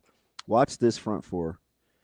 And it's like, first of all, do you like my avatar on my Twitter pic? What does it look like now? It was me when I was chilling with Tupac last year when he came up to school. Oh, yeah. And he's giving the West Side look. That's a good pick of you guys. Yeah. You guys look like buddies. That T-shirt, he's only a medium. He's not a huge guy. Yeah, I had to get him the gear, and I was like, compact. I don't know if I said, are you sure? Certainly doesn't have a Keona Davis frame. No. I mean, did you see the spin? Did you see the spin move from Thibodeau? Yeah. I'm watching it. That is that's a professional offensive lineman. See how tight he stayed. That's the thing to the spin. So a lot of people and running backs do this too. They get real loose with their moves. Yeah, and I hate it. And thank you, Coach Solich. I'll say you're traumatized. Hey. And he wasn't afraid to cuss at you either. He's like, hey, can we lose the blankpin spin move? Go into contact like you've been coached? Sure. Yes, sir. I feel like I have a lot of it's not multiple choice, is it? I feel like this feels like a rhetorical question. I'm telling you, man, if I could elicit you know why I don't panic? Plenty of practice. Yeah. Watching that courtesy phone light up and ring on the bench, knowing they weren't going to say, hey, good job. You got a lot of practice keeping your cool. You get any of those, it's like, hey, that was actually really nice. Well done. Hey, 2-1, Coach Solich upstairs. Okay. He'd say it's, somebody else would have to get on the phone. I'm like, damn, glad that ain't me. Ha, Schuster. Damn, LP, what's he telling you? Oh, man, he just said, good job, man. Way to open up on my gate. I was like, of course he did. Of course he did. Listen, you got to coach different guys differently. LP, what did he say to you? Oh, man, he just said, be more patient and read the kick out on that sweep. But you scored. Yeah. He may just want to talk to me. You know how fastballs is. He's calling Frankie fastballs. I was like, who says this? Hey, DB, what did he say to you? Can we lose? Be better. Lose the effing spin move. Yes, sir. Hey, what did he check to there? Did he say 91-93 or 95-97? Because you looked a little hesitant in your stance. Who's watching that? Frankie Fastball. That's who's watching Bro, that. I got lined up. Knowing is half the battle. Yeah, that thing is terrifying. The person that had to hand you the phone, they'd give you the look too, like, I'll say, because they probably answer and they know the tone. Yeah, get me such and such. Instead of, hey, can I talk to LP real quick? Maybe that's why I hate the phone. You are like, usually your people of your generation aren't as phone opposed as people of my generation. So that might be part of it. You might have some trauma. Yeah, nothing good ever happened when people called me. They weren't saying, hey, how's your day? Do you need anything? It's more like, I'm going to need you to show up at such and such and such and such. Damn it. Hey, can we lose the bleep and spin move? Yeah, so I don't know. You know how many times I wanted to say that? Spin move? It didn't affect my play. Didn't affect my play. Well, you you look gotta understand, though. You did look a little hesitant lining up there, DB. What's the problem? Well, Yeah. Frankie fastball. You gotta understand. I though. think it had something to do with James Darling snapped my neck like a crash test on me. Yeah, when you spun. Oh yeah. Yeah, and he's like, I'm trying not to get Caught me mid spin, and he's like, you can't give him your back. And I was like having flashbacks to my dad wanting me to wrestle, and I was like, no bleep.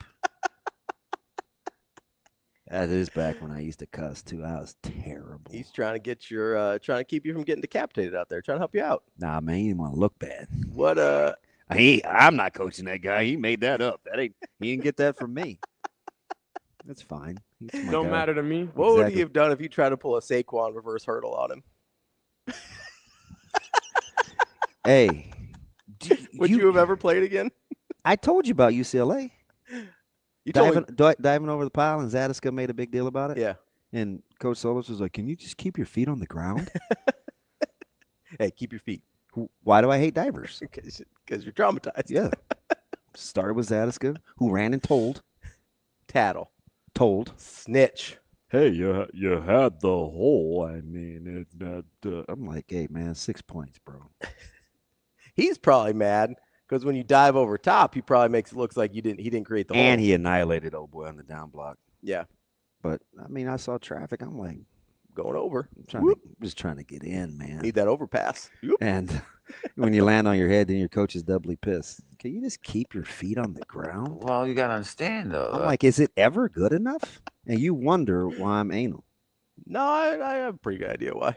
Yeah, just raised that way. Couldn't even talk at the dinner table. Raising my hand to speak when spoken to be excused. Of course I have issues. What did you want Shamar Stewart to do though? That's what I want. And I don't like him being asked the questions every day either. Mm-hmm. But it was not as bad as what Ben Johnson said about Luther Burden. Did you catch Ben Johnson talking about? Yeah, he misses a lot of time. I was like, wow, Luther. I'm just telling you. Get your butt out there. It's not a good way to start. Like coaches typically don't talk like that. No, they don't. And then he went into what he's like missing, and I tell these guys, hey, listen, you want to play, be available. Mm-hmm. You don't even have to be great. Mm-hmm. Just be available. Yeah. Yeah, these coaches are wild, and the younger they get, the more they're apt to communicate in a way that is a lot less coach speak. Yeah, which I'm here for. I like it. Of course you are. Listen, what's my big thing? Yeah, I've never been embarrassed in public, so you champion it. I do this every day. Of course I've been embarrassed in public. That is kind of why I can take being called out. It's happened quite a bit. Like you should pick up the paper and read. I don't even know how to read. Fudge. Yeah. But like, do we really have to put this in print? Is this an article now? I realize I didn't play well. The free world's going to read about it, huh? We all saw it. Yeah, that's what I wanted to say.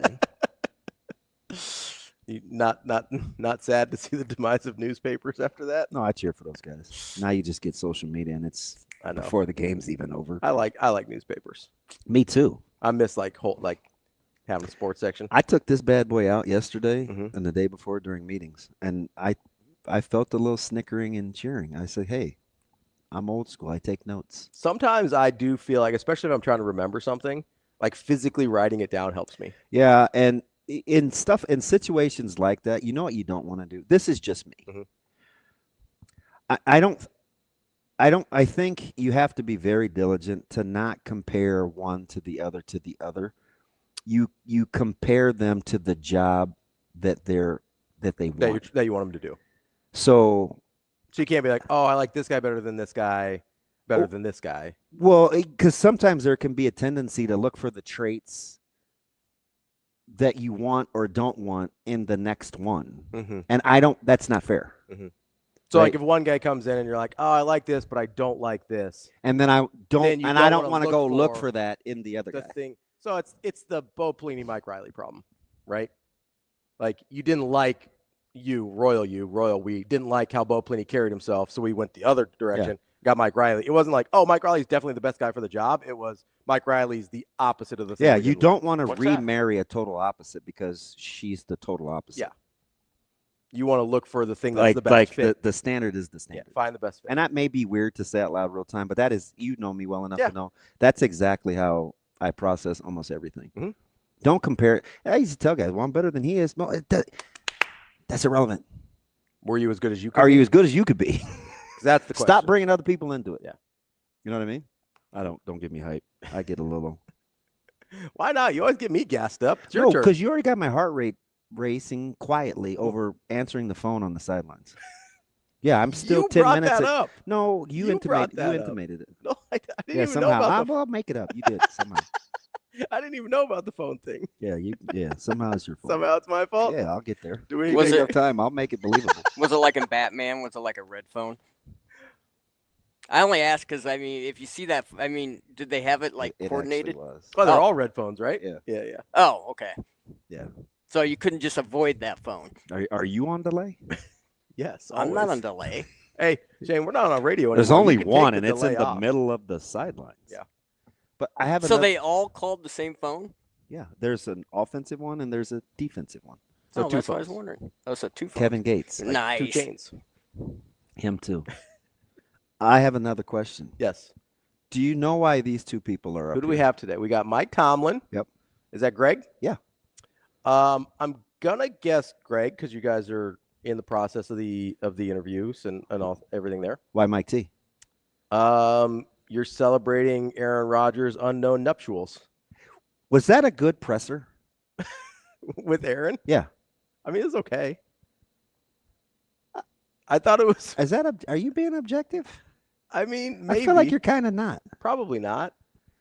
Look, I have a hard time with Aaron Rodgers. If you're going to be a hater all year, Mike Tannenbaum already wants me having to fight him. No, you don't have to fight him. He's too old. Here's the thing. He said he'll be irrelevant by Thanksgiving. I can separate. I don't think that's accurate. Do you know how soon Thanksgiving is? You've only played 8 games. Yeah. Unlike college football, where your season's basically over at Thanksgiving. I shouldn't have just thrown that number out. It's probably a little more than probably 10. Probably 10 at Thanksgiving. Okay, that's fine. But I can separate with Aaron Rodgers. I think he's going to have a good year for Pittsburgh, and I'm not going to like probably a single word that comes out of his mouth. Yeah, we're going to have to grow you up a little bit. Nah, I'm good.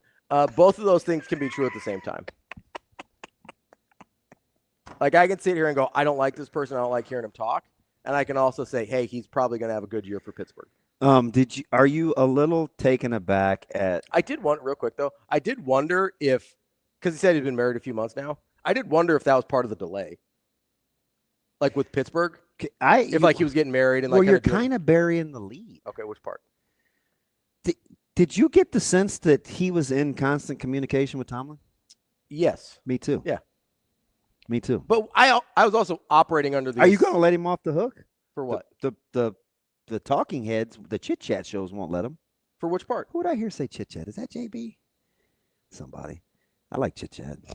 All the chit chat shows. Oh, chit chat. It's just fun. Am I letting him off the hook for which part? For saying that he had the Steelers in limbo. Oh, I think the Steelers and Aaron Rodgers knew exactly where they were standing with each other. All right. We talked about this the other day with the draft. Like, I think if they don't have an understanding with Rodgers, that they draft a quarterback. And what deadline did I give it? OTAs. Because they're mandatory. Mandatory. And you probably want him there to get started with the system. I said, I'm not going to panic unless he's not there then, because I think he'll be That's there why I by asked then. the question about the wedding, maybe messing with the timeline of. Does he strike you as like flower girls and ring I don't bears? know, man. Maybe he wanted a little privacy at the start of his marriage. No, my point is like it's probably small and quaint. How many friends does he have? Oh, I don't know. I'm guessing his family wasn't there though. He's got issues with the family. I'm not trying to be a jerk. Like you wouldn't have run to defend it if you weren't trying to be a jerk. I'm just saying. You barely got it out before you defended That's because you were like, oh, like you can read my facial expressions. I mean, spent a lot of time with you, DB. Playing 9-3 offsuit like pocket jacks. How you like them apples? Got to keep watering the bamboo. I'm just saying. I didn't have a problem with the press conference. Still the coolest voice that we do for drops, other than Art. We need to find some drops for Jack. Jack's got a great voice. Jack. Tennessee Jack. Yeah. Golden voice? Yeah. We need to find some of his drops. He's got some. Do you know I thought he was trolling about the excitement for the draft, but he wasn't. He's tired. There's Jack. That's Jack. That's a good tired. Tired. I think he was draft guy? the quarterback draft that we did last Oh, week that we yeah. had to save for Tim because Tim is the golden goose, according to you on this show. Oh, I see. You wanted multiple people to draft. Oh, do you know who that'd be good for? Is everything good for Tim? Yeah. I come up with these nice little cool things we can do. And so I want him to be as good as possible. But I'm not good enough to just do it with. I need a friend. Right, exactly. You wanted multiple people to draft the quarterback. So what about this thing with OC and quarterbacks? I wanted to give Rico a little time to be able to put together a nice graphics package. Oh, do you know who this would be cool with? Do you know what we should save this for?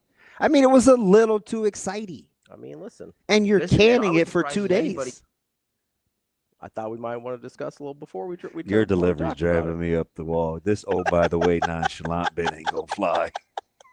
I'm just going to let you know. No, that's really impressive. Do you see where my hands are? Yeah, you're trying not to strangle me. They're a real player there. Like Hey, they're just not. Real time, do I not know my own body temperament? My hands are, you guys can't see this, they're literally tucked in my zip up. And you're holding them, aren't they? They're folded. Yeah. That delivery's drove me up the wall. I mean, I'm going to need you to say it would be. You're basically saying it would be more fun with Tim. No, I think it'd be more fun with a third person to be able to bounce some of the discussions off of. How come you didn't pick somebody like Bruntz? He's today.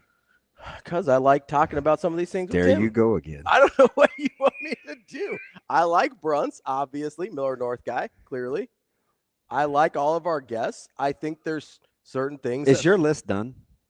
But you do know who number one is. I do. I think I do. I was thinking about it yesterday, and there's a couple. The candidates. best OC quarterback combination stemming from Denny's question about how many people would I take ahead of the combo of Holgerson and. So there's two that I'm debating right now. One, I like the quarterback better. One, I like the coordinator better. So I'm trying to weigh which is which. Does your list have any extrapolating? Oh, yeah. So this isn't, is it, how much of it is data driven? So more.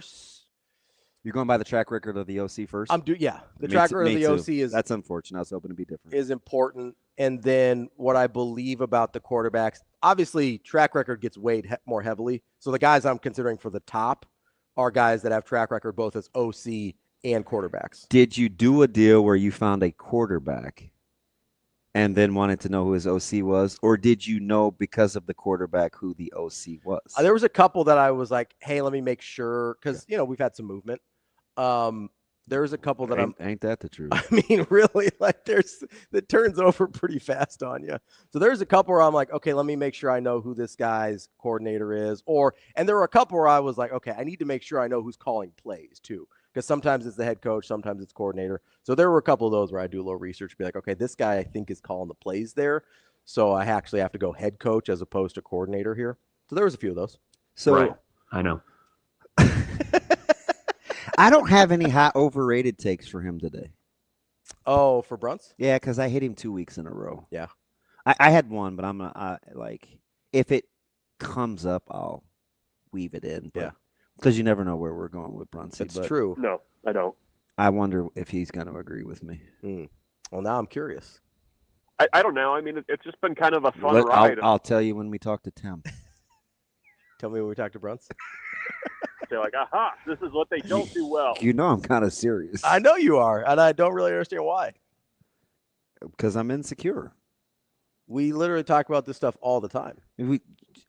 So, do you know, I feel like if Shane invited me over, he would have, and he knows I don't have cool toys, he would make me come over with somebody that did. He may like certain facets of me, but my toy game sucks. So he's like, yeah, man, I'm going to have DB and I'm going to have Mark come over with him. At least we can kind of stay busy. That's a very strange analogy. Well, you got to stay busy. Well, that's how I feel. DB. Like, you ever have the good idea, the good idea friend, but he's no fun? So you got to like put him with somebody? No. Oh. I like all my friends. I should probably start there, huh? Yeah. You stop hanging out with so many jerks. So, okay, here's a better one. Okay. Like the Wild Child, that's a lot of fun, but you need to pair him with the guy that's kind of chill chill. you out a little bit. Yeah. No, I don't think that's what it is. You're just not going to vibe with anything I'm saying right now, are you? As the frustration mounts. Do you want to really do this right now? Because we could do it. This ought to be good. I feel like there's an insecurity thing happening here that I'm just not entertaining. You know I ride with you. We both chose. Hey, I didn't answer the question when you said, we really want to do this right now? I gave you no response. You said this should be interesting, which to me was a green light. Don't matter to me. All right, we'll wait for Tim. I'm just saying. I choose to do this show with you every single day. I'm out. I'm out. Should we be talking to John by now? No, we're talking to him 9:30. Oh yeah, that's right. We got don't cheat and look at scores. I'm talking to Terrence. Don't cheat and look at scores. Is he giving me any? Look, this is a diatribe I'm reading at the same time. He's right. He wrote you a novel. Nah, I'm vibing. Shane, you with don't all cheat of and look this. at scores either. Well, you got to understand, though. Mr. TaylorMade over there. Hey, I do have a question. No score checking. Real quick. Yeah. Shane, right. Answer this question when I get to the count of 3. Ready? 1, 2, 3. What score wins the Open? Dang. You knew that wasn't gonna. Dang. Well, shoot. I don't know, an 87 under or 87. What? On the final day. That doesn't. No. 87. It's par 70. Wow. It's a tough course. I mean, you're gonna have You a think lot. the winner's gonna go plus 17 on the last day? Idiotic. It's a tough course. You told me to do it in 3. I had to think about it in 5. I'm gonna go with if 3. I would, I'm gonna go with 3 over. If I would, what's the winning score? You think the winning score is 3 over? I'll probably go 2 under. Just Under? Yeah, I think they could go. Shane? I think somebody will get under. All right. Now you gave me a second to think about it. I'm gonna go This dude 4 said under. 87. You just pick a number. I 4 did. under. I did. God, they go 4 under at Oakmont. That is 4 is aggressive. I thought 2 was high. I think over par wins. I think it certainly could. It certainly could. It's chaotic. See what my man JR says. 87. Just real casual too. I'm 119. I'm teetering on like I'm the glass case of emotions guy, so I'm trying to get bare minimum because I'm on the verge. I was on such pressure Like there. Alonzo? We really doing this? Like it's like a 17 or something. I was on such pressure there, though. Just want to know if we wanted to go do this or not. I mean, My leg is shaking. Apparently you did. I mean that was so pressure filled. You only gave me 3 seconds to think about it. I don't even know why I started with you. That's my fault. Like that thing was doomed from the get-go. From the get-go, to yes. ask you a sports question and then put a timer on it. You got to Yes. put people in a position to be successful. You asked me the same question last year, Eric. Wow. You all right? I should have played a drop or 2 or 3 before I said something. Do you know Then I would have had time. Do you know how off my game I am right now? How? Look, everything on here is dark and I couldn't care less. There's no failure in sports. Like nothing is even on right now. And I'm functioning. Well, Couldn't Don't care matter less. to me. Like that thing is pitch black, ain't it? Both of them. functioning. Oh, come on, Shane. Shane. Hey, you can't blame Shane. He's the glue. We're gonna take a break. Why the f is Shane walking in there? Come back with Brian Take a Edwards. step back with Brian, and then Michael Bruntz. Then we'll talk to John Rathouz. Psst, great. You doing all right? I'm cool. Are my eyes watering? You know what might help? What? You come out here at Hurrdat Sports Bar and Grill. They got live music every Friday whether at La Vista or Gretna, out on the patio. You know, you like being outside. It's like sitting on your deck, but with live music. Except there's people. Oh, yeah, that's my bad. If you're not like DB and you actually like being around people, come out to Hurrdat Sports Bar and Grill. Check out some live music every Friday during the summer, either location. What a show. We'll be back more Hurrdat Sports Live, and Brian Edwards coming up next.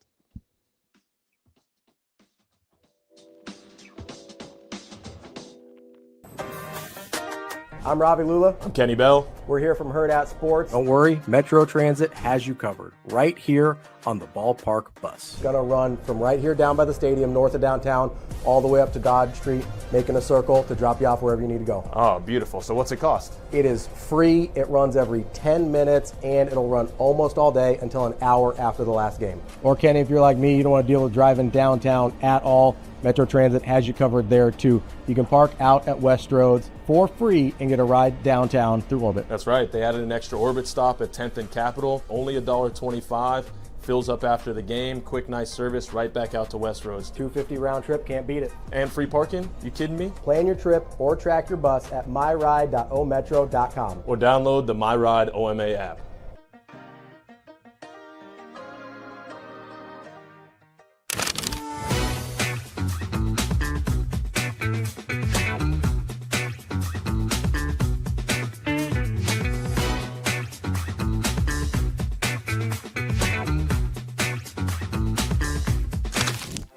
Aspirations can drive us. Sometimes a simple gesture is what fuels the pursuit of a dream. When it's time to make your dream a reality, we are here to help.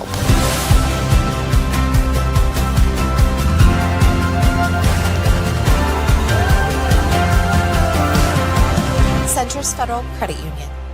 We are where you are.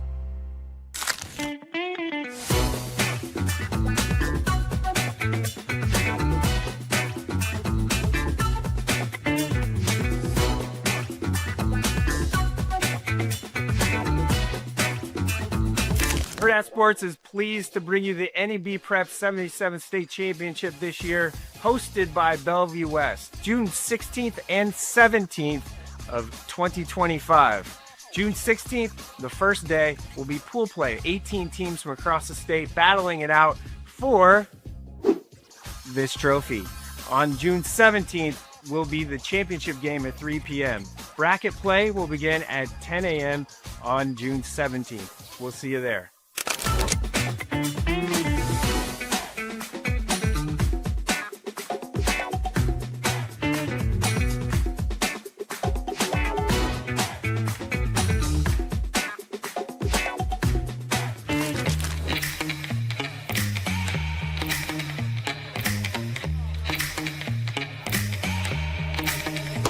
Give me that cheddar, getting Rico.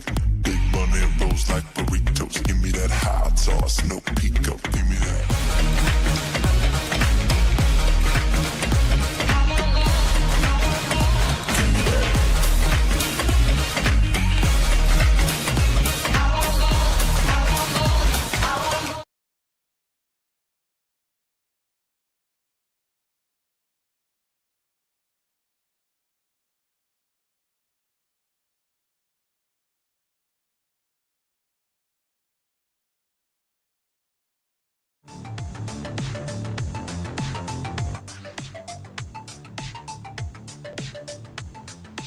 You're listening to Hurrdat Sports Live.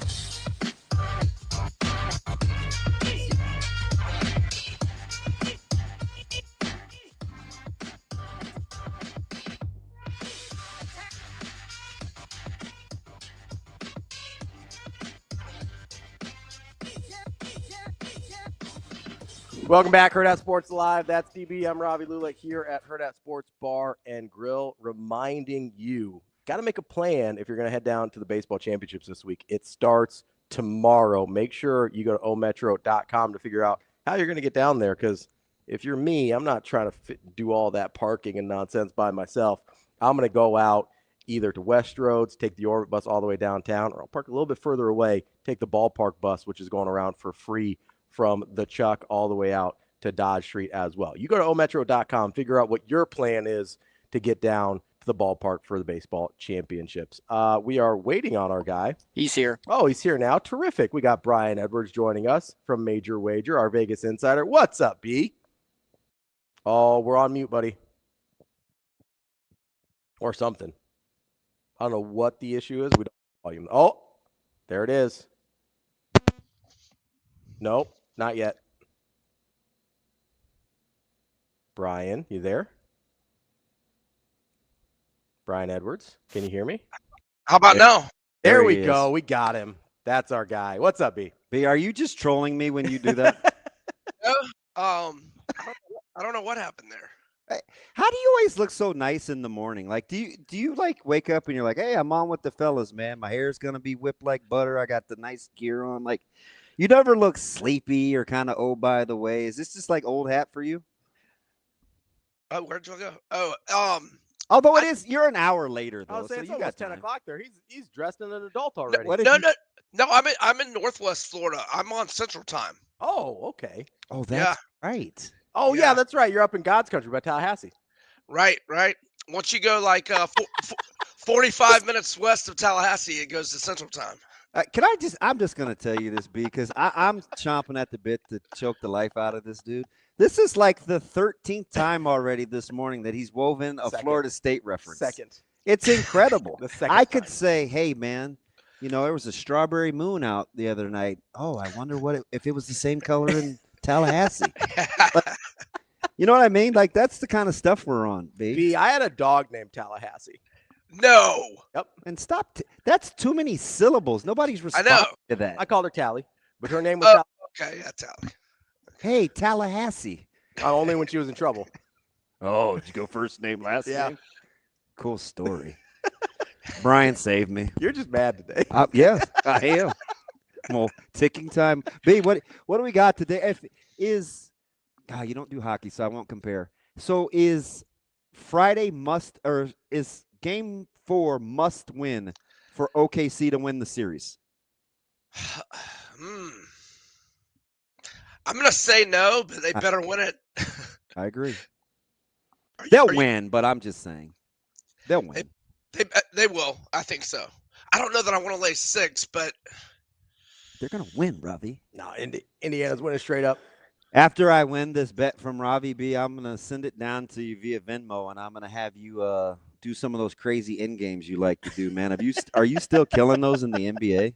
Because there's lots of times you can get better numbers with how these lines have been set early. yeah, they last night was an end game dream, but I was not on top of it like I needed to be. I would let it ride with Indiana +5.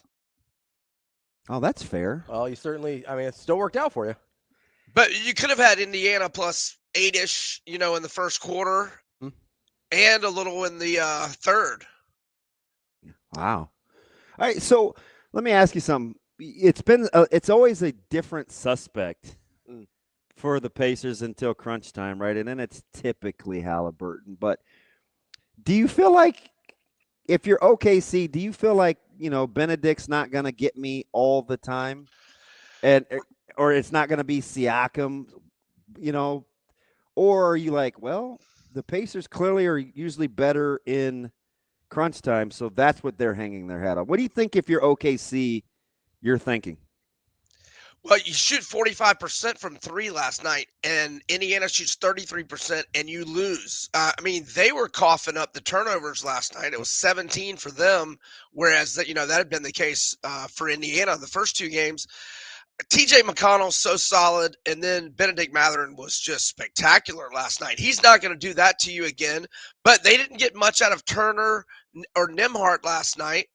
And Turner had a little hot streak, and that was about it. Mm-hmm. Right. But SGA, 6 turnovers. You know what's hard? You know what's kind of frustrating about him? It's hard to tell when he comes across as casual versus that is just how he plays. Yeah. But sometimes he looks a little casual. Yeah, he's just he's so unemotional and even keel.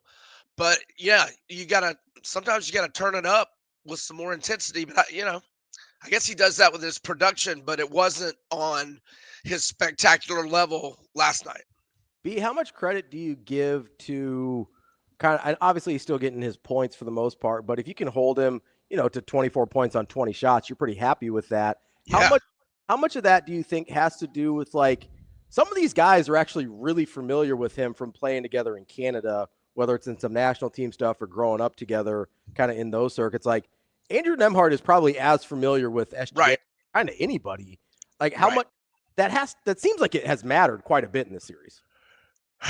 Well, I mean, I think SGA's been great in the series until last night, and it wasn't like he was awful. The 6 turnovers were bad, but I mean, 8 boards for hero, like that's all you need, right? Like, right. I mean, look, they need to get more from Hartenstein. Caruso wait, he's still on the roster, right? Yeah, he only got 18 minutes last night. I don't know why they're not doing the double big stuff. Why don't they play him? Like the double you've big stuff seen kills that work, everybody. Right? It kills everybody. I don't like. This is why I am not in love with Dagnall. Like I'm just not. Right. Right. I mean, their bench was so fantastic in game 2. Like Wiggins hit 4 or 5 threes. He gave them nothing last night. I mean, he didn't have much playing time. But yeah, their bench did not give them much last night. All right. You want to start with win totals? So one thing, FanDuel did not have Minnesota's win total, so I don't even know what that number is. 7.5. Okay, let's start with Washington. Okay. Were you? Let me ask. Did you have an expectation level going in when you looked at the number? Did you think, oh, that's high or that's low for any of these first couple that we're going to go through? Well, it's 7.5. At first blush. Yeah, no, I was thinking, 7-8 range on both, and they all came out 7.5.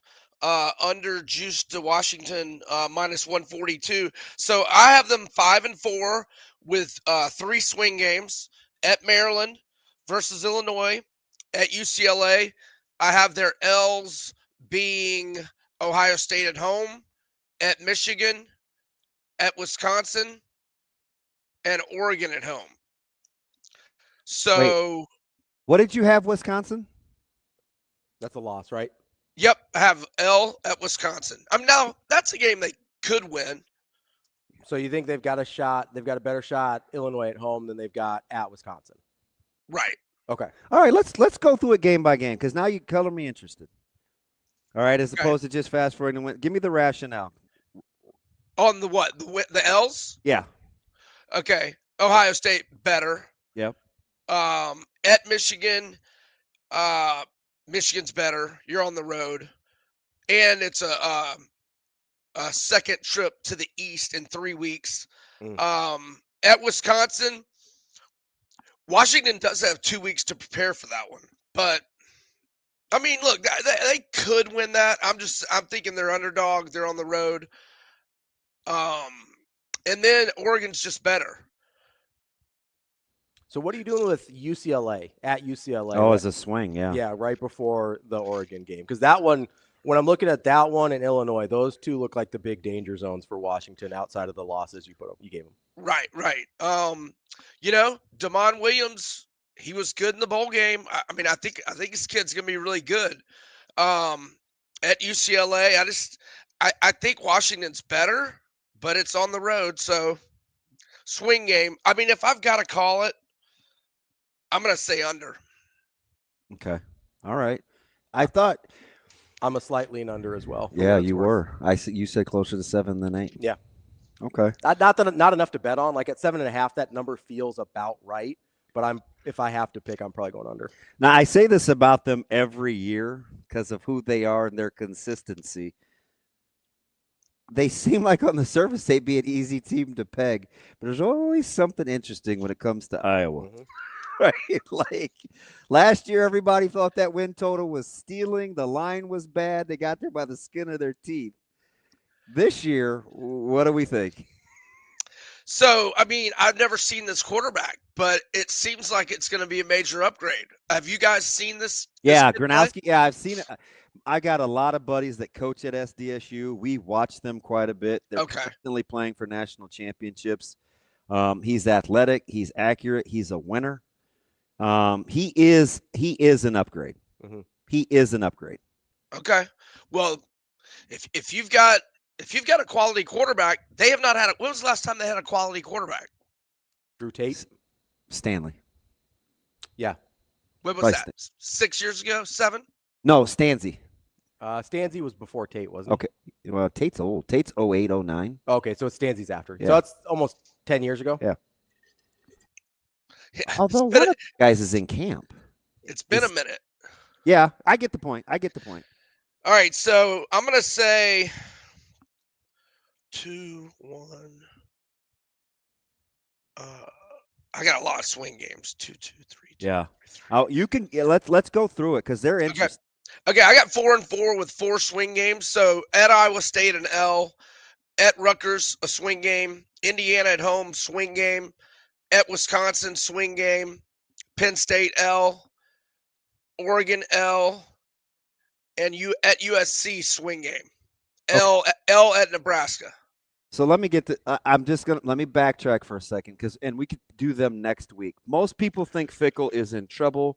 Their schedule is a nightmare at Camp Randall in Wisconsin. It's rough. Yet it's the second swing in as many opponents, and it's Wisconsin. Do you think Wisconsin is better than everybody else thinks they are?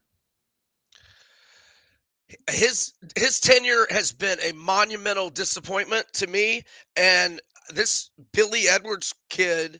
So they like him. Okay, well, listen, I get it. Yeah, I get it. He better be good. So God, the schedule's tough. Oh, CJ Beathard was good. CJ Beathard. Yeah, that's who's in camp. He's he's in the NFL. That was like 2015. Yeah. Right. I was missing one. Their schedule is ridiculous. Wisconsin's schedule is hard. Oh, I just marked them with 6 L's. Is that so? But you're holding firm on your swings, right? And I've got Illinois a swing game, and I've got them with 6 L's. Mm. So L at Bama, at Michigan, Ohio State at home, at Oregon, at Indiana, and at Minnesota. I mean, well, they could win at Minnesota. And then I had Illinois at home swing game. 4 of those are losses. He's talking about Wisconsin. Yeah. 4 of those for Wisconsin are L's almost no matter what happens. 100%. Let me go back to Iowa, B. How much of their home field do you give an advantage to? Oh, I give them a good advantage. Yeah. No, you? Yeah. But Oregon's just better, so that's in your mind, right? Like, so that's not going to matter nearly as much. Penn State's just better. So, like, they unfortunately don't catch some of the swing games at home. They catch some of the L's at home. So I think that's tough. Like, if you got Wisconsin at Iowa instead of at Wisconsin, you probably go the other way on that one, right? How did Phil feel about their units? So I only have it digitally, and I only wrote down the SEC and a few others. So let me get back to you on that. Okay. Next week. I was going to ask you if we have another second. Yeah. Because you've been there. How do you rank Iowa's home field in terms of crowd noise? It's fantastic. It's not a great place to play. It's on top of you. It's loud. Their fan base has the temperament of their team. They hang in there. Right, so right. Yeah, it's far from friendly confines. Gotcha. All right, so we're going over or under on Iowa. All right, so you said at Iowa State's a loss. Oh, he's got 4-4 with 4 swing games. So let's go through the swings. At Rutgers, Okay. I'll give them a W at Rutgers. At Wisconsin was a swing. Yep. It's tough. That is tough. That one's a tough one. Their schedule is tricky. It's sneaky. Yeah. At USC is a swing game, but I'm leaning toward an L there. Yeah. Do you think you'll end up liking USC more than most? Me? Yeah. I gotta take a harder look at it. I've seen two rankings come out in the last handful of days for the Big Ten, and it's Penn State, Ohio State, Oregon, Michigan, USC is the consensus top 5. SC ahead of Illinois. Ahead of I don't like that. Yeah. I'll send them to you. And I mean, fairly decent publications. Right. Not I like Illinois better than USC. Do you? I mean, you know who I think is fourth, so Nebraska, Yeah. right? Yeah. It's gonna be fantastic. All right, B. We'll roll through the next slate of schedules. And you've got a lean. What are we doing with the NBA? I'm thinking OKC in the first half. I don't know if I want to lay 6 for the game. You get back to it? Yeah, let me get back to you. Yep, I'll text you. That's our All right, guy. fellas. Brian Thanks, B. Edwards, Major Way. Thanks. Appreciate it, B. We're going to take a super quick break here and come right back with our guy, Michael Bruntz, Husker247.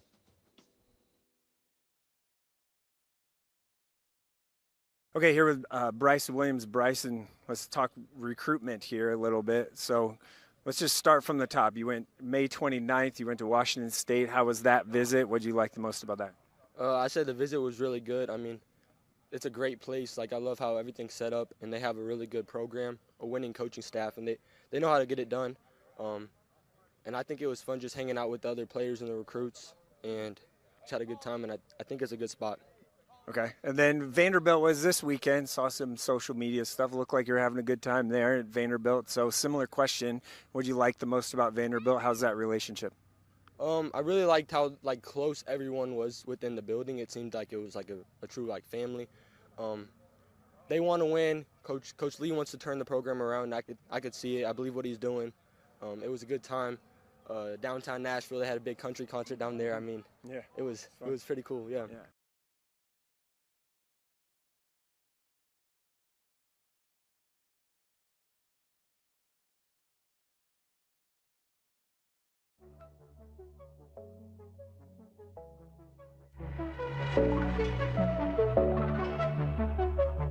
Welcome to Hurrdat Sports Live. We're back here on Hurrdat Sports Live, presented by Centris Federal Credit Union. That's DBM Ravi Lulla here at Hurrdat Sports Bar and Grill. We are joined now by Michael Bruntz from Husker247. Bruntz, what's going on, man? Not much. How are you guys? Hi, Mike. How we doing? Not bad. We parsed through we parsed through your colleagues' quarterback wide receiver duo, and Ravi darn near lost his mind. So I'm just going to preface any reference to 24/7 Sports that is not the Nebraska contingency. Ravi is not happy with. I haven't seen it, so I can't really weigh in. I'm sorry, but that's okay. If Rico's listening, Rico, and you have access to that quarterback wide receiver duo, can we pop that on the screen for one Michael Bruntz? But Bruntz, I do have another overrated, underrated historical player I want to run by you since we're trending. Baseball, football? Baseball. Okay. So there's a guy I follow on TikTok, and he comes up with these lists all the time. It's an older gentleman. They ask him like top 5 this or the top 5 that. So in his top 5 most overrated list. Overrated, okay. Overrated. He dropped Nolan Ryan. Really? Yeah. So he was super. He's real. He's like he's the thing that he stood on was, statistically in longevity, kind of an anomaly with like no hitters, but he said he couldn't win games that mattered. Like if you needed a big win or a clutch win, he's like, the guy took a lot of L's is kind of basically what he's saying for the lore that we talk about Nolan Ryan. Does this seem like an overrated guy? How many good teams did he play on? Yeah, I just say, how many opportunities did he have to win big games after he left the Mets? Like the Angels were okay back then, right? Yeah. His entire career is basically Zach Greinke. Here's a question. Here's a counterpoint. You ready? Since I know we talked wins last week, and wins is a very flawed metric. We don't need to get into that, but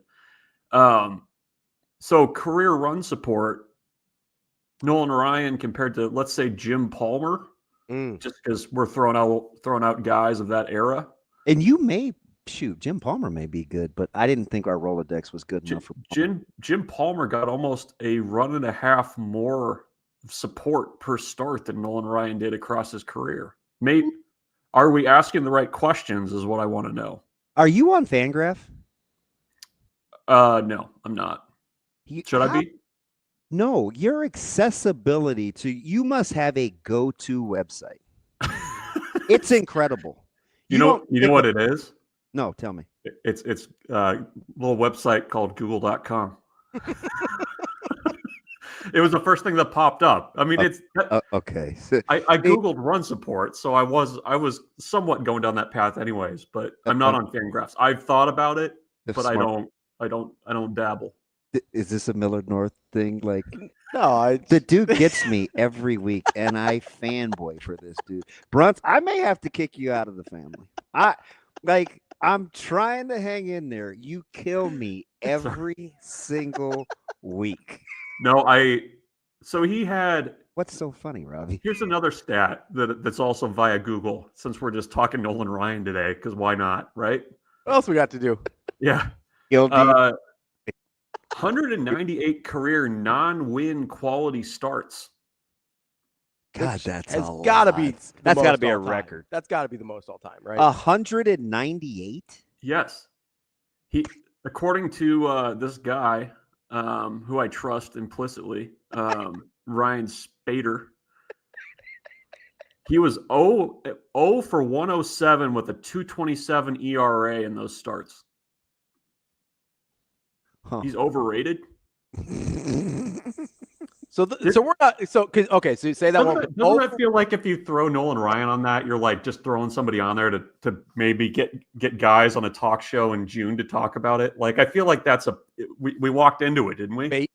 Well, we've kind of done one the last handful of weeks, and I told Ravi, I said, "Gosh, this one popped up." Yes, and I go, "Do I talk about this with Bruntz, or I may sit on it?" And Ravi's, "Now you got who else was overrated? Like if Nolan Ryan is on that list."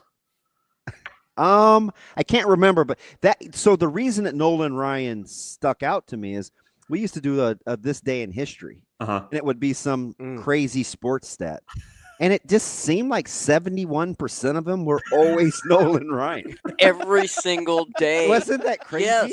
You pitch like 45 years. I guess you're probably going to hit quite a few, right? Yeah. He said, "Hey, you ready? I got a great site, a great website. You ready?" Google.com. That probably tops. Yeah, I know. You know why I was laughing so hard? Because I was like, you probably just had a Michael Severe flashback. Which one? With the Google.com. Yeah, like when he said GIB to me. Yeah, that's fine. That's all right. That's what I was. Bruntz, I'm gonna give you another shot next week, and I'm just gonna say to myself, you know what? It's not just me; it's everybody. I'm going to look up this list after I get off here. I'm very curious to see who the other four are. Was Ted Williams? Is he overrated? So I quickly did a search. Okay. And this is on stadiumtalk.com. Nolan Ryan is also on that list. Wow. But number 29 is Clayton Kershaw, so I almost didn't keep scrolling. Erroneous. Erroneous on all counts. No, Mariano Rivera is on this list. It's possible that Nolan Ryan's actually underrated.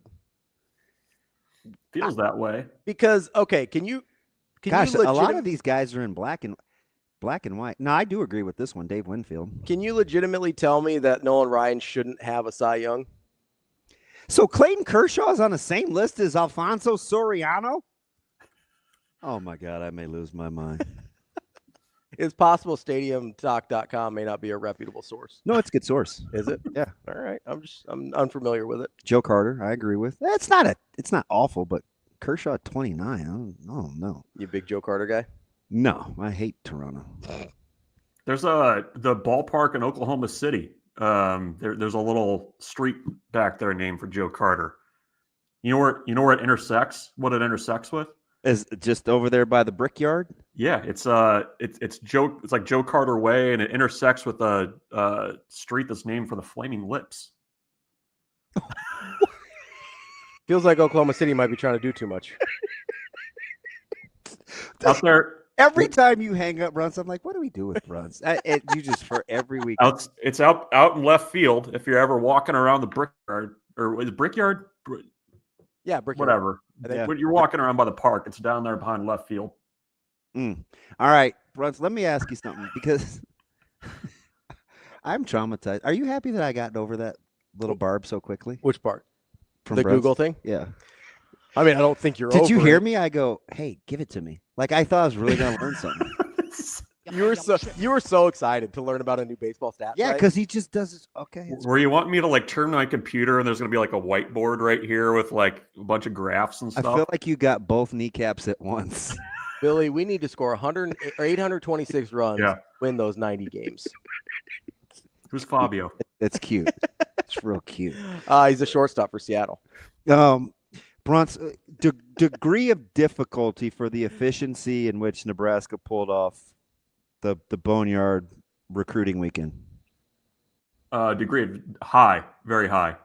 And we kind of are real flippant about it, aren't we? Do you see how well run that thing was? And it seems like we're a little dismissive of how much work that probably took. Well, I mean, you start this way. Like that thing was just like a compliance nightmare, right? Like you have to make sure that there's like camp components to it. You have to, is it an unofficial visit? Is it a camp? When does it become an unofficial visit? Like, did there had to be a transaction that took place, or could you do it free of charge? That's a good question. I'm sure. I'm just saying that's something you have to find out. Yeah, no, you got to teach. They had all the players ate there, which I think you have to pay that out of your own pocket because it's technically an unofficial visit. So, there was a lot that needed to kind of take place there to like get it off the ground. And then I think I was talking to a lot of coaches, 7-on-7 coaches who were there, and it's really tough to schedule these things. So like when we start looking forward, when schools start copying this, because schools are going to try to copy this, it's really tough to do this in the window that you have, because June now is all official visit season. And because you have to get teams to like wait. Normally those teams make money to go travel. Yeah. Hey, you want us into they're paying to travel. So like they're giving that up. And I was talking to, it was a team out of Chicago, and they're like, well, this guy normally would play, but he's on an official visit here, and this guy's playing. And there are a couple guys that were 26 recruits who had delayed their official visits a week to be able to be in Lincoln for this. So, if you're going to have a bunch of schools trying to do this, I'm fascinated by how the scheduling is going to work, because it's people need to keep in mind that this was focused on future classes. This is like a 27, 28, 29 play, because those were the kids who were there. I mean, there were Andrew Ivins, one of our national guys, flew up from Florida for it, and he counted over 24 top 247 players in the 27 class, and then guys who are going to be in the top 247 whenever they do it in or whenever they rank that class. So that's the play, is getting guys there for essentially an unofficial visit, have them, you're getting data and working them out and watching guys move and stuff like that. And that's the play. So no, I mean, it was a tremendous amount of work to make that happen. And you had the huddle event going on at the same time. So like while you're running a 7-on-7 tournament, camp, you have these guys coming over from huddle who are all top 100 recruits, and you got to show them around because that's an unofficial visit. So it was there were a lot of moving pieces, and then you also had the official visits. You had 9 of those guys in. I mean, it was a really big lift last weekend to make that all happen.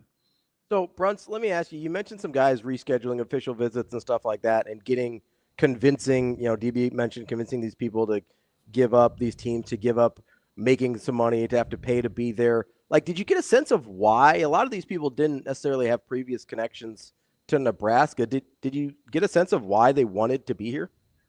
Well, a lot of them are Adidas schools, or in Adidas programs. That's one of the polls. Beyond that, I mean, I don't know. I mean, it's an opportunity for guys to see a part of the country that they probably wouldn't normally see. I mean, you're not going to get 18 players from Miami to come up to Lincoln. So it's an opportunity for them to see something different. But that I would not overlook the Adidas relationship there. I mean, that's really an important thing. And Adidas has done a good job, very much so, in the past, especially of the grassroots stuff with 7-on-7. Like they're really tied in there. And it was good to see Nebraska finally leverage that a little bit, because I don't know that they've done that enough in the past. Yeah, you know what I think an underrated. I am so glad you said that, Bruntz. It's the first thing that I'm actually back patting you for so far today. Because we forget like what an advantage it is with the online stuff and the social media footprint and the branding for these players, like at Oregon, that they get from Nike, right? So for Nebraska to be utilizing Adidas, which is their premier partner, as a conduit to and kind of a fluffer for this event, I think they got to do more of. You know what I mean? Come alongside us, like help. This is going to be good for everybody. Yeah, no, I think that was the big kind of connection for everybody, was just their the fact that Adidas has the tie-in, and I think too, like, I don't know, like they want to flex that brand a little. And you mentioned the social media stuff. I mean, every team came with like their media guys, and they had cameras. Every team had cameras, and everybody was posting stuff afterwards. So kind of the roll down effect of that is pretty powerful for Nebraska. Bruntz, wanted to see if you'd seen some of the Phil Steele numbers on where he ranked Nebraska's units. I think we still have the graphic somewhere. Yeah, and we'll see if we can pop that up here. But one of the big ones that I had issue with was he had defensive line at 61st in the country, and then he had the running backs at 60th. I kind of understood the running backs because there's outside of Nebraska, the love for Emmett Johnson is probably not what it is inside Nebraska.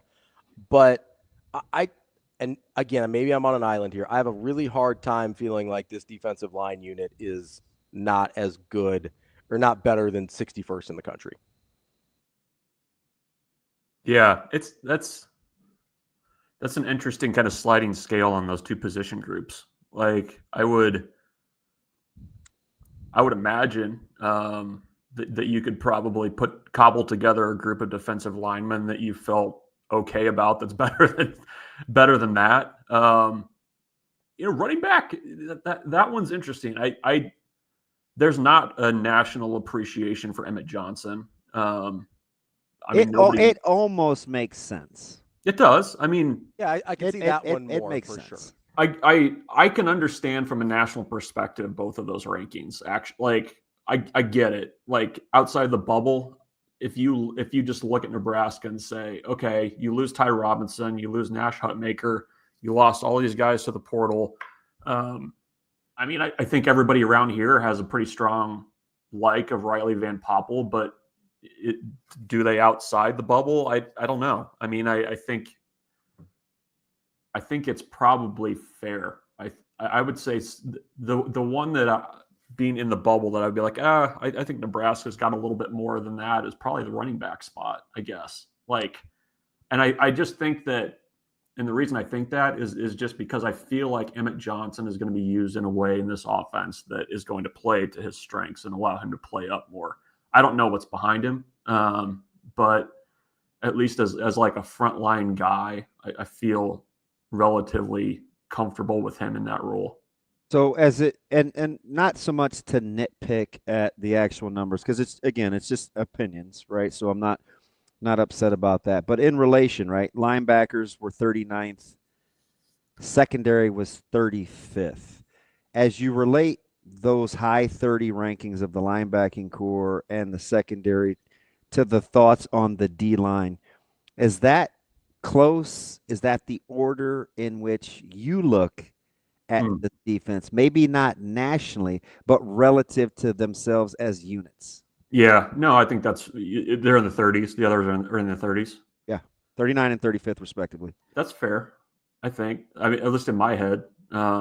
As you look at this team, let's say Nebraska is 60, whatever. You think the linebacking core, unit-wise, is that much ahead of where you think this defensive line will be? And similar, do you think the secondary is as close as that to the linebacking core? So relative to the numbers. Yeah, I see what you're saying. I think the linebacking core is a really nice mix of potential and production, and got good players. When you got Javin in there, you got Watson Trent. You've got Shavers, who's the high ceiling guy. I mean, you want 3, right? Like that's your 3 rotation. Bauer, yeah, who could easily start. Yeah. So I mean, depending on I've liked the makeup of that group. Like I don't have as many concerns about that. Like it's just my concerns with the defensive line are just like you got to be good up front, and I don't know where the balance of production and potential. I don't think it's as high with the defensive line right now as we sit here in June. Secondary is going to be interesting because of the veterans they have there. I think I don't believe that the young guys aren't going to be pushing them, and so I think I'd probably come in more contrary on the linebacking group. I think that group is pretty good, and I think Nebraska for the last 2 years has done a pretty good job of making whatever they have work at that spot. Is there? So I'm trying to think here. If you've got the groups you've got the linebackers and defensive backs in the 30s, let's say that the defensive line is more closely to what I think they are. Let's say they can creep their way into the mid to high 30s as well. It's just hard because you don't know what everybody else is dealing with. What? Here's a question. What would you have put Nebraska's defensive line at last year? You, not Phil Steele. That's interesting. Is this after the season or before? Let's do both. Before, I would have gone a little higher because I thought we were going to get more out of Nash. Obviously, I would have. Personally, I thought he was going to. I'll let you go first. I don't want to sway you. I mean, I personally thought he was going to have a big year. I sat here and said, I think with the lighter weight, he's going to be a little more disruptive. He's going to have the ability to finish off some of those quarterback hurries that he didn't really get to in the previous year. Obviously, he was banged up for a lot of the year, so that didn't really come to fruition. So I probably would have had him higher preseason than I did postseason. Higher is in a higher number? Better preseason than There's I did no postseason. way. No Although way. Ty was better than I thought he was going to be. Significantly. So I probably would have gone, I don't know, 30 preseason. And then not much difference, but 34, 35. I don't know. After. I'd have cut mine in half. I probably would have been somewhere in the 40s preseason and somewhere in the high 20s at the end of the season. They were pretty good. And statistically, it backs it up. And this is the lens that I am looking through at this year's defensive line group as well. It really bothers me how much they struggled to make disruptive plays and affect the quarterback. Yeah, but Robbie, you would have this year's defensive line group preseason higher than last year's defensive line group? I'd have them about where they finished. I'd have them in the mid-30s. I think their ceiling is higher than that because I think this could be a really disruptive group. But having said that, though, I mean, you need the quantifier of you are extremely high on this defensive line. I'm way higher than anybody else I've talked to. Anybody that I know that's not a coach or plays for him. I'm incredibly high on this defensive line group. Like, I think they could be really, really good. Bruntz, do you buy the undersized bit? That Nebraska's undersized? Yeah, the defensive line specifically. I think I'm trying to think. So I hear that a little bit now. It's a tough question because you're like, we're just talking national tie, right? Like that's the change. And you know what's funny, Yes, Bruntz? you're correct. We think Ty played different than he really did. And bigger than he really did. His game was predicated on explosiveness. It wasn't his raw size. Right. He's a big guy, but it was get off, it was gaps, it was we make it seem like he was kind of this. He was also doing it at a high weight though. Like because he was in he was in the threes. Yeah. I don't know. I guess I have my concern. He wasn't a stuffer though, is what I'm saying. No. He wasn't like a mauler. Yeah. No. It feels like my concern about the size is like second line defensive lineman. Like when you have to go to that second group, do you have somebody that's going to be able to stand in there and own a gap? Like I think they can, and I think they can probably. I think as a group, probably that second unit's going to be better.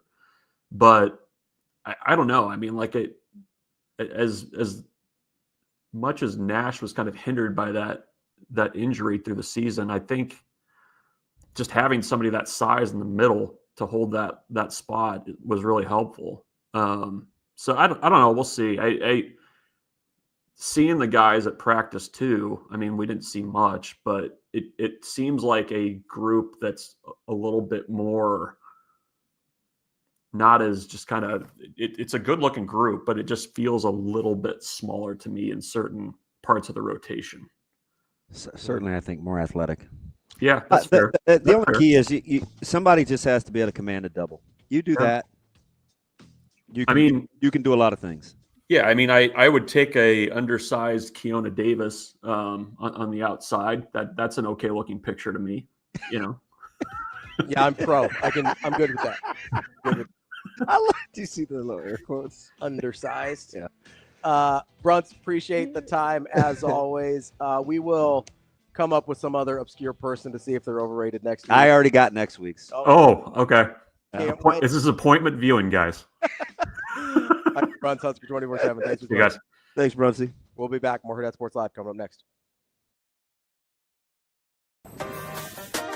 I'm Ravi Lulla. I'm Kenny Bell. We're here from Hurrdat Sports. Don't worry, Metro Transit has you covered right here on the ballpark bus. Gonna run from right here down by the stadium, north of downtown, all the way up to Dodge Street, making a circle to drop you off wherever you need to go. Oh, beautiful. So what's it cost? It is free. It runs every 10 minutes, and it'll run almost all day until an hour after the last game. Or Kenny, if you're like me, you don't want to deal with driving downtown at all, Metro Transit has you covered there too. You can park out at West Roads for free and get a ride downtown through Orbit. That's right. They added an extra Orbit stop at 10th and Capitol. Only $1.25. Fills up after the game. Quick, nice service right back out to West Roads. $2.50 round trip. Can't beat it. And free parking? You kidding me? Plan your trip or track your bus at myride.ometro.com. Or download the MyRide OMA app.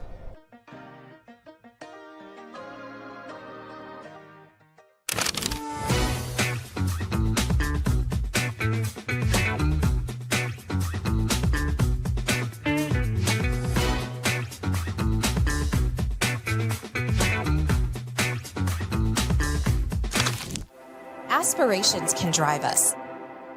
Sometimes a simple gesture is what fuels the pursuit of a dream. When it's time to make your dream a reality, we are here to help.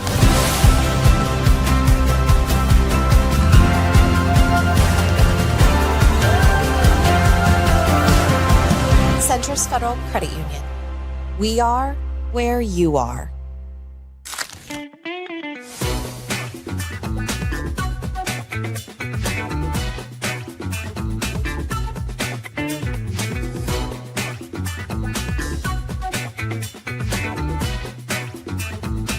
Hurrdat Sports is pleased to bring you the NEB Prep 77th State Championship this year, hosted by Bellevue West, June 16th and 17th of 2025.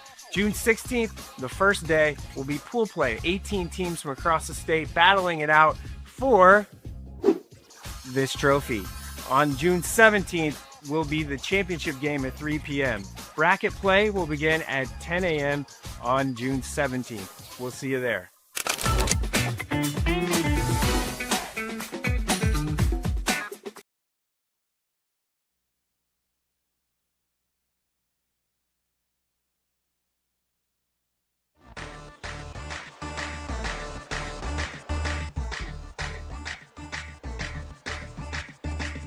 You're listening to Hurrdat Sports Live. How about it?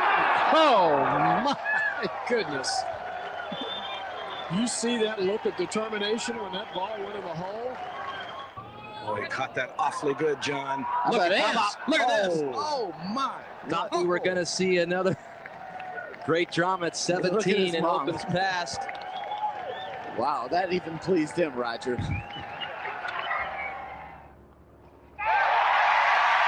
And Tiger Woods is the 100th U.S. Open champion in history. Welcome back, Hurrdat Sports Live. That's DB. I'm Ravi Lulla here at Hurrdat Sports Bar and Grill. We are joined now by John Rathouz, former PGA caddy. John, how are you this morning? I'm great, guys. How are you doing? We just, we are waiting to do our picks without looking at the leaderboard, so it's so no spoilers on leaderboard right now. Oh, right? Really? Yeah, we haven't looked. So I can not even talk about the leaderboard during this interview? No, you can't. It's okay. Are you sure? Well, no. Okay. Oh, wow. How about, okay, no, John. No specifics. You can say if somebody's playing well. If they're not, you can if they're not a top 15 golfer. I can talk about them if they're not a top 15 golfer. Okay, I can play that game. Right? Because those are going to be the guys probably that get picked. Yeah. Okay. Is that fair? I mean, here, I'll say this. You're going to be disappointed at times. You will be disappointed with some of your picks. Hey, and some of your picks, guys, are doing great. Okay, that's fair. Okay, let me. Well, you've seen the leaderboard. I have. So Shane said 1 under. You said no. Shane said 3 under. 4 under. Said 2. You said 2 under. You said +3. I said +3. What score wins at Oakmont?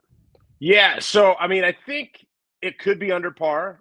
It could be over par. So right around even par. In fact, they had Gil Hands on last night on the live from, and he's the guy that helped lead this restoration, and he felt around even par was going to be a good score at the end of the week. Maybe you aren't lifting the trophy, but you could be. I think the weather is a little bit the variable here that could come into play. I think what they've seen is the golf course has already got a little bit of bounce in it this morning, which was a little bit different than maybe Monday or Tuesday. So it changed already as the week's gone on. They've got so much analytics now that they can get this thing exactly where they want it.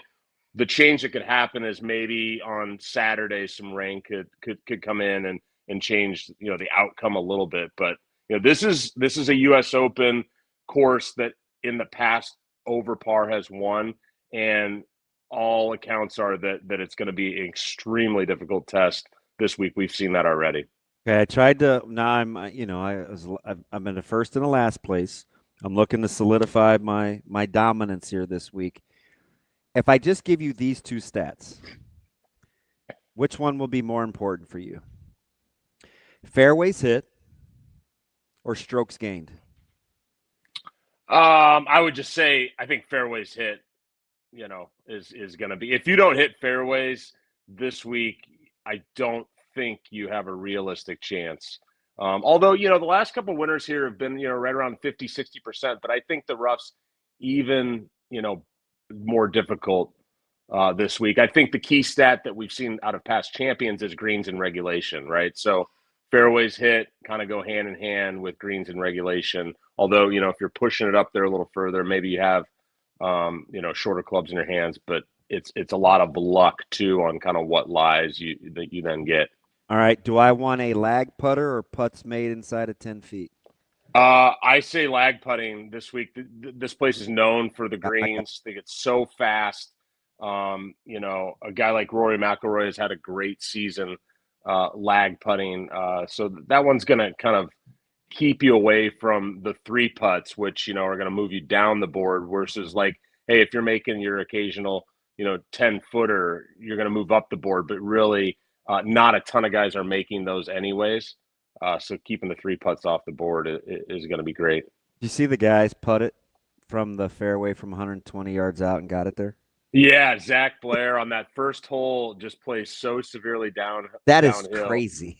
Yeah, it's pretty cool out there. I had a chance to be out there one time before, and it's an extreme piece of property, and it's really going to show well this week on the TV. So a lot of times I'll ask you what guys' games are best suited to the challenges of the course, but it sounds like with how Oakmont is set up, that maybe the better question is what guys' weaknesses are going to be disqualifiers. Well, you may need a little creativity too if you're not hitting fairways. Yeah. Yeah, I mean, what is interesting about it is that the shorter hitters have played well here in the past, and already they are. Okay, so I'll just spoiler alert because he's not a top 15 player. He is up to 23 in the world, but JJ Spawn, who we know about this year, played great at the Players Championship, has won on the PGA Tour before. He's 4 under par, guys. He's off out of the gates nice. He's he started on the backside. He's on the 12th, 13th hole right now. He's got no bogeys on the card. That's the best round going right now. And he's not a long hitter, but he hits a lot of fairways. So in terms of your question, Ravi, you said what weaknesses are gonna be disqualifiers for guys that would be in contention at other courses. Right. That's an interesting one. I just think the bomb it out there and hit it in the rough thing is just not going to fly in the long run this week. Shane, don't take Bryson DeChambeau. What about a guy? So anybody John mentions we can't take? No, I didn't say that. No. He was trying to help you out, but you weren't listening, Shane. And there was a clue there earlier, huh? Full disclosure, Shane's operate on the Tree of Trust because he's the only one, John, who we can't see. He's got his own little birdhouse with 15 can equipment over there, so he's probably all over the golf score. So I mean, if he wins, we'll definitely know what happens. But so I got to ask you about a couple of guys in particular because a lot of people like him. And his odds were surprisingly good. He's everybody's sleeper. What about Keegan Bradley? Well, I mean, I think Keegan Bradley is a guy that has really thrived on golf courses like this up in the Northeast. He's obviously playing well this year. You see, the more difficult they are, the better he likes the course. Yeah, he likes that setup, right? He's like he's a New England guy. I wanted to talk a little football with you guys on this because I was trying to think about. I know you guys love football. And it was like, maybe you want to talk about how to describe this golf course a little bit. And I really think it fits in well with their local team. This is pre Aaron Rodgers. We don't want to get a lot of Aaron Rodgers talking here, but this is a Pittsburgh and the Steelers guy doesn't course. mind it. It's okay. Right? This is a Steelers golf course. It's that difficult. It plays that tough. Keegan, I just think the Ryder Cup thing is too big of a distraction for him, in terms of like, am I going to play my way on the team? Then what am I going to do? He's got all this other stuff going on. I think in theory it works, but I just think that it's an interesting variable on a guy like him this week. Him specifically, there's so much extra stuff going on. I can't believe I'm going to ask you about him, but it's like the girl that the guy just can't quit. Morikawa. Yep. Morikawa. Yeah. Hey. Yes. I'm tempted. I don't know where I'm picking. But I'm gonna ask. I feel like I need to have both cheeks slapped instead of just giving them the right then the left. Do I go back to that well? I think Morikawa is an afternoon guy. Yeah, he's an afternoon guy. So he's not out there yet, and he's a guy that hits fairways and hits greens and has the medal for major championships. So we've looked at a couple of these other courses so far this year for the majors. The Masters has been one that is he's been okay at, but not incredible. And then at Quail Hollow, you were able to kind of hit it out there in the rough a little bit and be okay. So it was an advantage to be a little bit of a longer player. So I think Colin is very much in play this week to contend. Has he been consistent enough this year to win? Maybe not, but I don't think that would be a bad one at all, Damon. If I'm looking for a long shot, because we'll take a long shot, It's too much of the Golf Channel this week for me. But right, what's the love fest with Mickelson? Is it because of the circus shot last? What is it with the love fest with Mickelson this week? Well, I think it's more the storyline, right? He did play well he's played a little bit. He's popped a little bit on LIV lately, but we don't know what that's worth, right? We don't know how to quantify it. And so I think the storyline that he's got the most runner-ups in U.S. Open history, 6 of them now, right? And this is the last year that his exemption from winning the PGA and at the age of 50, right? So he's done it. This is the last year that holds true for him. So yes, he's a guy that could get in the mix at any point. I would think that the fairways hit component isn't a great fit for him at this particular venue. Also the love fest this is where Arnold Palmer played his last U.S. Open. This is where he walked away, and Phil's always been compared to Arnold Palmer throughout his career. So I think the storyline is there. It might not be the right fit of the golf course. John, appreciate the time. Who you going with? Who you going with, JR? Well, I think so. Let's just say we were off on Rory the last time around. We got Rory at the Masters, so we went Rory, Scotty. So then let's go Scotty, Rory for the last 2. I think Scotty Scheffler, but I do think this JJ Spawn storyline is very interesting to keep an eye on as the week goes on, because there's been some kind of unique winners here in the past that you kind of came out of nowhere. All right, let me see if I can dissuade Shane from his jilted lover. Spawn was plus 15,000 coming. What about Rahm, who a lot of people like? Yeah, so I think Rahm, this is one where the course does fit for him, and he started to kind of show up in the majors. The first 2 this year, it's kind of been one where it's been missing for him since he went over to LIV, and now maybe he's trending back in the right direction. So he's a good driver of the golf ball, so he should be in play off the tee. His irons haven't been up to maybe his standards, but I do think he's a guy that could get in the mix this week like he has the first couple so far this year. 4th best odds coming in, John Rahm. Yeah, I'm taking all these notes. All right, John. Mental note. I'm going for 2 in a row here, man. Wish me luck. Yeah. Good luck with your picks, and then enjoy just peeling back that leaderboard and going, "Oh man." Now you got me nervous. I know. Now I don't know what to do. Always good, JR. We appreciate you. Yeah, fun to catch up with you guys. Have a good one. Happy Father's Day. Thank you. That's John Rathouz. He's a former PGA caddy. Do we need to take a break, Shane? Host of the Quiet Please podcast. We don't have to if you don't want to. I'm just wondering why he's playing the music. I like the music. He loves playing I want to make our picks. You want to make the picks real quick? Yeah. Okay. Let's make the picks real quick, and then let's take a break, because there's something else I want to get to. Of course. Returning to kind of a conversation with Bruntz there as we're talking about unit rankings and things like that. Yeah. Because I've found some very interesting information. Shane, I am so tempted to tell you to come out from behind that wood house. I am totally trusting you. Yeah, but how would I be able to talk? I mean, I don't know. Nobody want to hear you.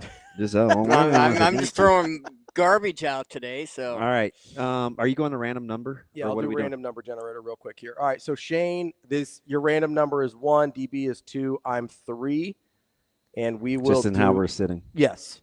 Random number generator 1 through 3 here. Generate. Hit the number, buddy. Come on. Oh my gosh. I don't know what's happening. 3. All right, so I'm number 1. Damn it. No, I'm number 1. Nope. Yes, I am. That would make You're me number 2. No, I am. No, because I'd hit it again. And now it's a 1. So you're 3. I wanted to be 3.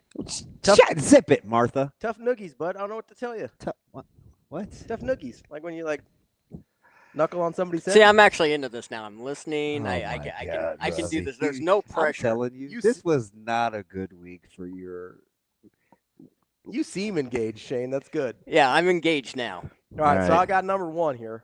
Yep. All right. What do you got? Shane's 2? Yeah. Oh, good. I get to go No, back. I'm number 1. I get to go back to back. Shane, Let's go. Chill. I'm going to go. I'm not going to overthink this. I'm going to go Scotty Scheffler. Shano? You suck. Thank you. Well, we know that. I wanted Scotty. I'm going to go John Rahm. Rahm? DB? I'll take Rory. I think that's a nice pick. I get to go back to back, Yes, right? sir, you do. Give me my man, Colin. Back to back. Morikawa. All right. Shano. I'm going to take the current leader right now. Really? Yeah. Spawn? Yeah.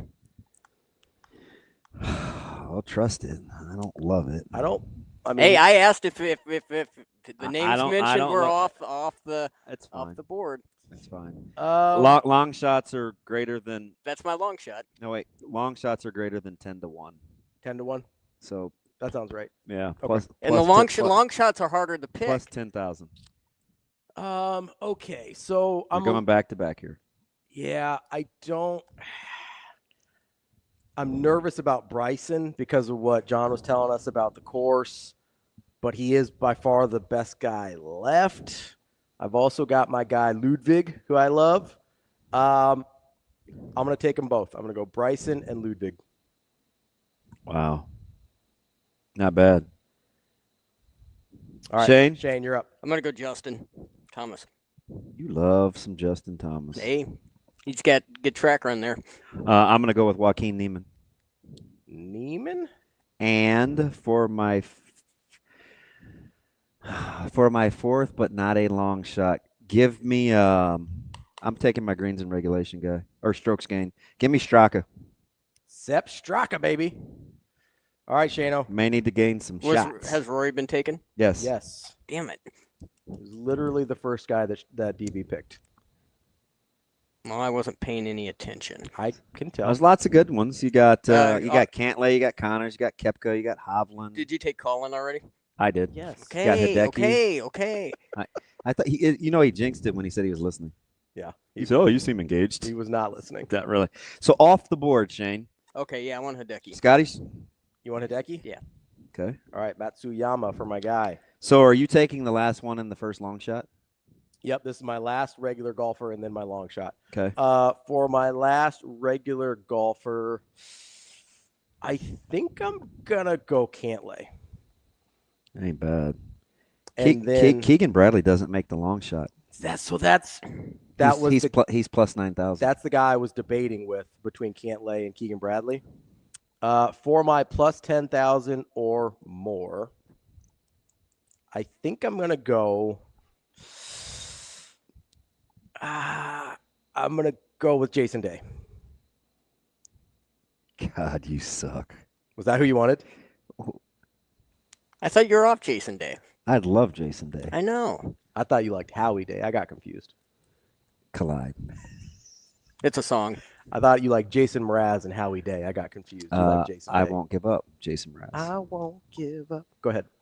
Shane's up. You already picked your long shot, so you can pick another regular. Who's his long shot? Hideki? Spawn.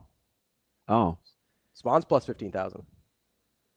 Fudge. Are you going to let him get away with that? He's a cheater. It's fine. I asked. It was mentioned there.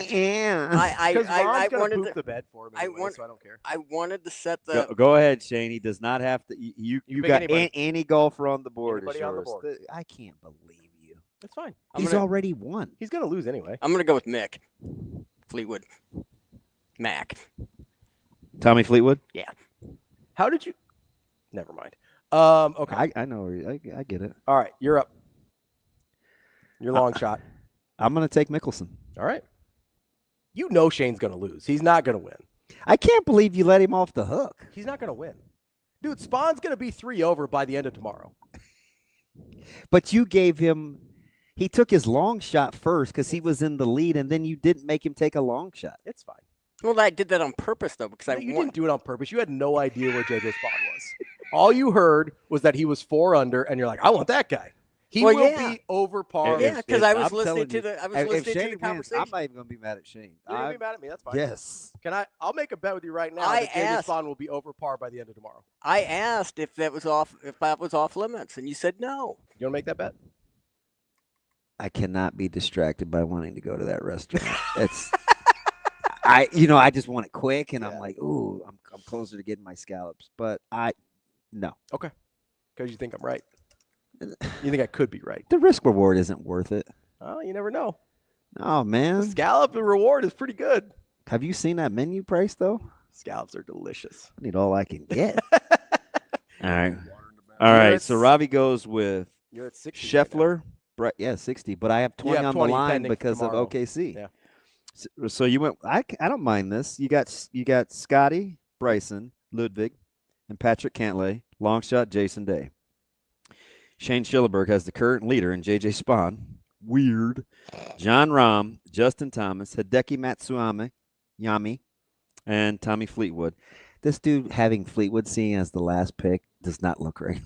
It's fine. That's awesome. He's going to lose. It doesn't matter. He's plus 4,000. He's going to lose. It doesn't matter. He's at the top of the leaderboard. There was no rule saying you couldn't pick your last one. I'm gonna let it go. That'll be the last time I talk about it. And I've got Rory, Colin, Joaquin, Sepp, and Philip. I like my draft better than I like my QB draft. I'm just going to put that. I'll let your QB draft keep you in it all year because you're all Denny Downer. All right. Take a quick break or quick one here. We'll come back. I want to get to something. You don't necessarily have to take a quick break. He doesn't know that it's 9:51. Go ahead. Let him take Shane. He's going to lose it. Let him take the break. No, he's playing the music and we don't want the music. And then he's like, oh, we don't. No, kill the music. We'll skip the break. We're not going to Well, come if you back make in up your 60? mind. No, we'll just do it now. Shane is funny. I'm just gonna tell you right now though, if you've got a little bit more patience than I do with Shane, then you can lock some of your money away with Central Federal Credit Union and have some extra funds. Because every year you can earn dividends with Central Federal Credit Union. They have something called a certificate and savings account bundle that can help you earn dividends in 2 places at once. Just open a 6-month or greater certificate and open a savings account to receive their special savings account bundle rate. Get to centrasfcu.org to learn more. Federally insured by ACUA. Terms and conditions do apply. All right. That's all I wanted to take a break. I just wanted to make sure I got Centris their love today, but it's fine. We got it in anyway. So we were talking about these unit ranks with Bruntz, right? And the reason I was trying to walk him down that line a little bit is because I wanted to try and extrapolate the unit ranks from the positions to what I thought the overall offensive and defensive unit ranks could be for Nebraska by the end of the season. I understand. Okay. So we're looking at what I was trying to figure out is, can they be a top 40 offense and top 40 defense this year? Right? That's what I was trying to figure out. And I know that this is not an exact science way to do this, but if you add up the unit ranks, 21, 60, 33, 33, those are the offensive unit ranks for QB, running back, wide receiver, O-line, respectively. Mm-hmm. You end up with a 36-ish number for the whole unit. Mm-hmm. Not exact science, but the best I have right now. For defense, 61, 39. The sad thing is I kind of know what you're trying to do, so I'm riding with it. So defense, 61, 39, 35 gets you to 45 overall. In the neighborhood of getting to a top 40, not because we're not taking into because it's not like points allowed, points scored. Yeah. So, yeah, okay. So this, like I said, this is an abstract exercise, but I think you can understand how I can look at these two units and say, as a whole, and say, I think they can be a top 40 offense. I think they can be a top 40 defense. Yeah. Okay. Can I ask you something off the cuff? Yeah. What do you think they score roughly per game? 27. That's top. It's going to be top 40. Yep. Okay. What do they score? What do they give up defensively? 18. What? Yeah, it's high or low? That's awful low. You think this defense only gives up 18 points a game? 18 to 20. No, there's a huge difference. Okay. I'll say 20 then. Okay. Is that a top 40 defense? Yes. At 40. Yes. Right? Yes. Okay. I think this My defense man is said 18. That's wow. the first. That's what felt right in my heart. It's okay.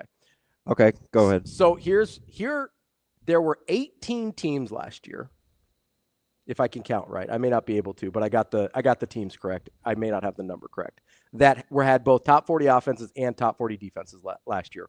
Real quick, it's not really important who they are, but just I'm going to run through them. BYU, Navy, Georgia, Arizona State, Texas, Penn State, James Madison, Alabama, Oregon, Tulane, UNLV, Tennessee, Ohio State, Notre Dame, SMU, Boise State, Ole Miss, Indiana. Mm-hmm. Here's what's important. Only 3 of those teams had fewer than double-digit wins. The 3 that did not were James Madison, Alabama, and Tulane, who all had 9. Okay? So no one on that list had fewer than 9 wins. The average of those teams is 11.78 wins. So here's my point. Oh, I see. Okay. You're gonna land the plane, and I don't mind it. But you do have the data skewed advantageous to your argument. Yes, I do. Okay. But I just don't want you to think you're getting over on me. No, I'm not saying. I don't think I'm getting over on you. What I do think, though, is while I have the data that supports my argument, I also don't think it's unreasonable to think that my data could be correct. Not unreasonable. Right? It's awful myopic, but it's not unreasonable. Okay, but here's the thing. If we like the talent at a lot of the spots, and what are the 4 C's we talked about to start the show? Did you know what Iowa gave up defensively points per game last year? Did you think Iowa was really good defensively? Not as good as they were 2 years ago, but still very good, yeah. Okay. They gave up 17-8 a game, and you dropped 18 on me. So I think it was top 10. Okay. That would be sensational. Nebraska was 17th in total defense last year. I know, and I think they only gave up 19-5. And I'm saying that they could. Is that right? I'd have to check. I don't have it right in front of me anymore. I think it's. But I know they were 17th overall in total defense. So here's the other thing. Somebody look that up for me, please. They quickly. could drop 23 spots and still be in the neighborhood of what I'm saying. I'll buy that. Right? Yeah, I'll buy that. And I think a top 40 offense under Dana Holgorsen with Dylan Raiola, which we're going to get to our quarterback offensive coordinator rankings tomorrow. No, we had to wait for Tim. I don't know if you knew this. Had to. I don't think the segment would have worked without him. I'm not sure we could pull it off. I'm just going to lean into it now since you won't drop it.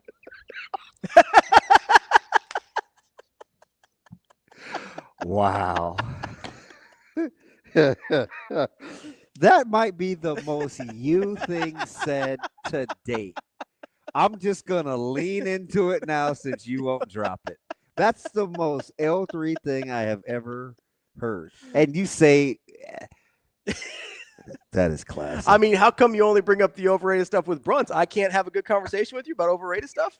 Am I not good enough to have the overrated conversation? How about how he had me on the hook? I was in on my computer. I was like, ooh, tell me, what's the website? You were like ready to type. He's you were like, ready to go. I was. You were like, what is it? I'm ready. Did you see how fast he went into the Maddox stats last week? Yeah. Yeah. It seemed fairly specific. It was, yeah. I think he's just a much better Googler than I am. Like he's quick at it. You know what he could probably do? Because he doesn't give you he has the computer set up where he could be functioning and not looking. Mm-hmm. I bet he could read a teleprompter. Oh, probably. Yeah. I could not. Because he doesn't give you the appearance that he's actually Googling real time. Yeah, no, he looks very smooth with it. He really does. I give him a lot of credit there for that. I'm not. He got me pretty good. You're not a fan? No, he gets no credit for a while. Do you know who number 12 was on that overrated list? Nebraska gave up 19-5. Yeah. A game last year. Dude, my memory is incredible. Correct. My man, it just rolled right off the tongue. You said 18. I mean, but look how much difference there is in 2 points, though. I understand that. It could be 15 slots. It could. Yeah, I'd have to check this to see what it was this particular year or last year. But I mean, some teams that gave up about 18 a game last year. You mentioned Iowa at 17-8. Ohio gave up 18-1. South Carolina gave up 18-1. Ohio only gave up 18 a game. What kind of offense were they playing in the MAC? Awful. Their offense was terrible. Ohio. So that means Miami of Ohio had to be like the 85 Bears. Miami of Ohio was 18-8. Oregon was 19-4. Dude, I like my Rolodex. Bama was 17-4. So those are kind of pulling out Miami of Ohio like that. Honestly, it's ridiculous. Let's go. Northern Illinois was 18-5. I mean, listen. All those MAC teams. I know. There may not have been a ton of offense in the MAC is what I'm learning about these defenses right here. Listen, I'll run down Dodge Street naked if Nebraska gives up 18 or less. To this day. Okay. I mean, that would be fantastic. 18 is on the low end for sure. That would be. I think. By the way, I'm not doing that. I think 20. I'd have to call the police first and tell them this is going to happen. It was on a wager. Don't arrest me. So if you want to be a top 40 scoring defense, 23 is the number. I'll take it. Yeah. Right? Yeah. And if you want, I'd have to go check on offense. But do you see why? And listen, this not to say I'm telling you how I think Nebraska is going to be defensively, but to just casually drop 18, it's like, now maybe it will be around 18 if they're 10-2, like you say, but 18 is tremendous. 18 is really good. To be a top 40 scoring offense, you need about 31. So a little more. And you said 27? I said 27, yeah. But I would take 27 points a game. Yeah, if they go 27 and 18, they're in terms of. Yeah, they're gonna win a ton of games. We did the point differential before. Yeah. Most of the teams that win 9 games or more are around a touchdown point differential difference. Get to 9, you're talking about a top 15 squad. What did Ohio State give up defensively? Ohio State 12? defensively 13 was. Give me just a second here. I don't know if I can get it. You can. It's Shane. Shane, quit rushing me. I'm sorry. Isn't he early? No, it's 10. No, Damn it. We're up against it again. Right. We do this every day. Hold on. I'm gonna have it. I got it. Take Wait. your time. I'm not rushing you, boss. 14-4. No, 12-9. Sorry. Ole Miss was. You know what's wild? Ole Miss was top 3 in both total defense and total offense, and weren't any better than they were. They won 10 games. I know, but that was disappointing for them when you looked at the schedule. Based on what we thought they could be in the start of the season, 10-3 was disappointing for Ole Miss last year. They thought they could be a college football playoff team. Yeah, but 11-2 and they're in. Yeah. So it's not horrible. I think it was 9 regular season wins, though. I think the 10th one was bowl. Yeah, and you loved their schedule. You were all Their schedule was manageable. And they almost pulled it off, but shot par. But 10, 11, 12. But for being top 3 in both, you would have thought they'd had a hard time losing 3 games. You know what I mean? Yeah. Because if you look at the company, it's Ohio State and Texas. Now I'm derailed because the degree of the range within a point or 2, especially defensively, is a lot. Yeah, it is. It's a lot. It is. Oh, all right. I'm just saying. Well, we get Tim tomorrow, so we can finally have a good discussion. I get to be a good co-host. Glad I got help. Lord knows we both need it. Not capable of having a good segment on my own. I don't have the good toys. Shane, can I come? Nah, I ain't going over your house. I can't help you. This dude took a. We live in the same house. We've got the same toys. Fine. If I squint, I see your point. More like a hard eye roll.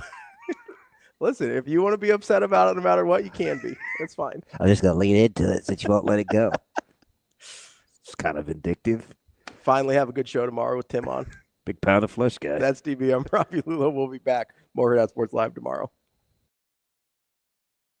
See you. Have a good day. Love you.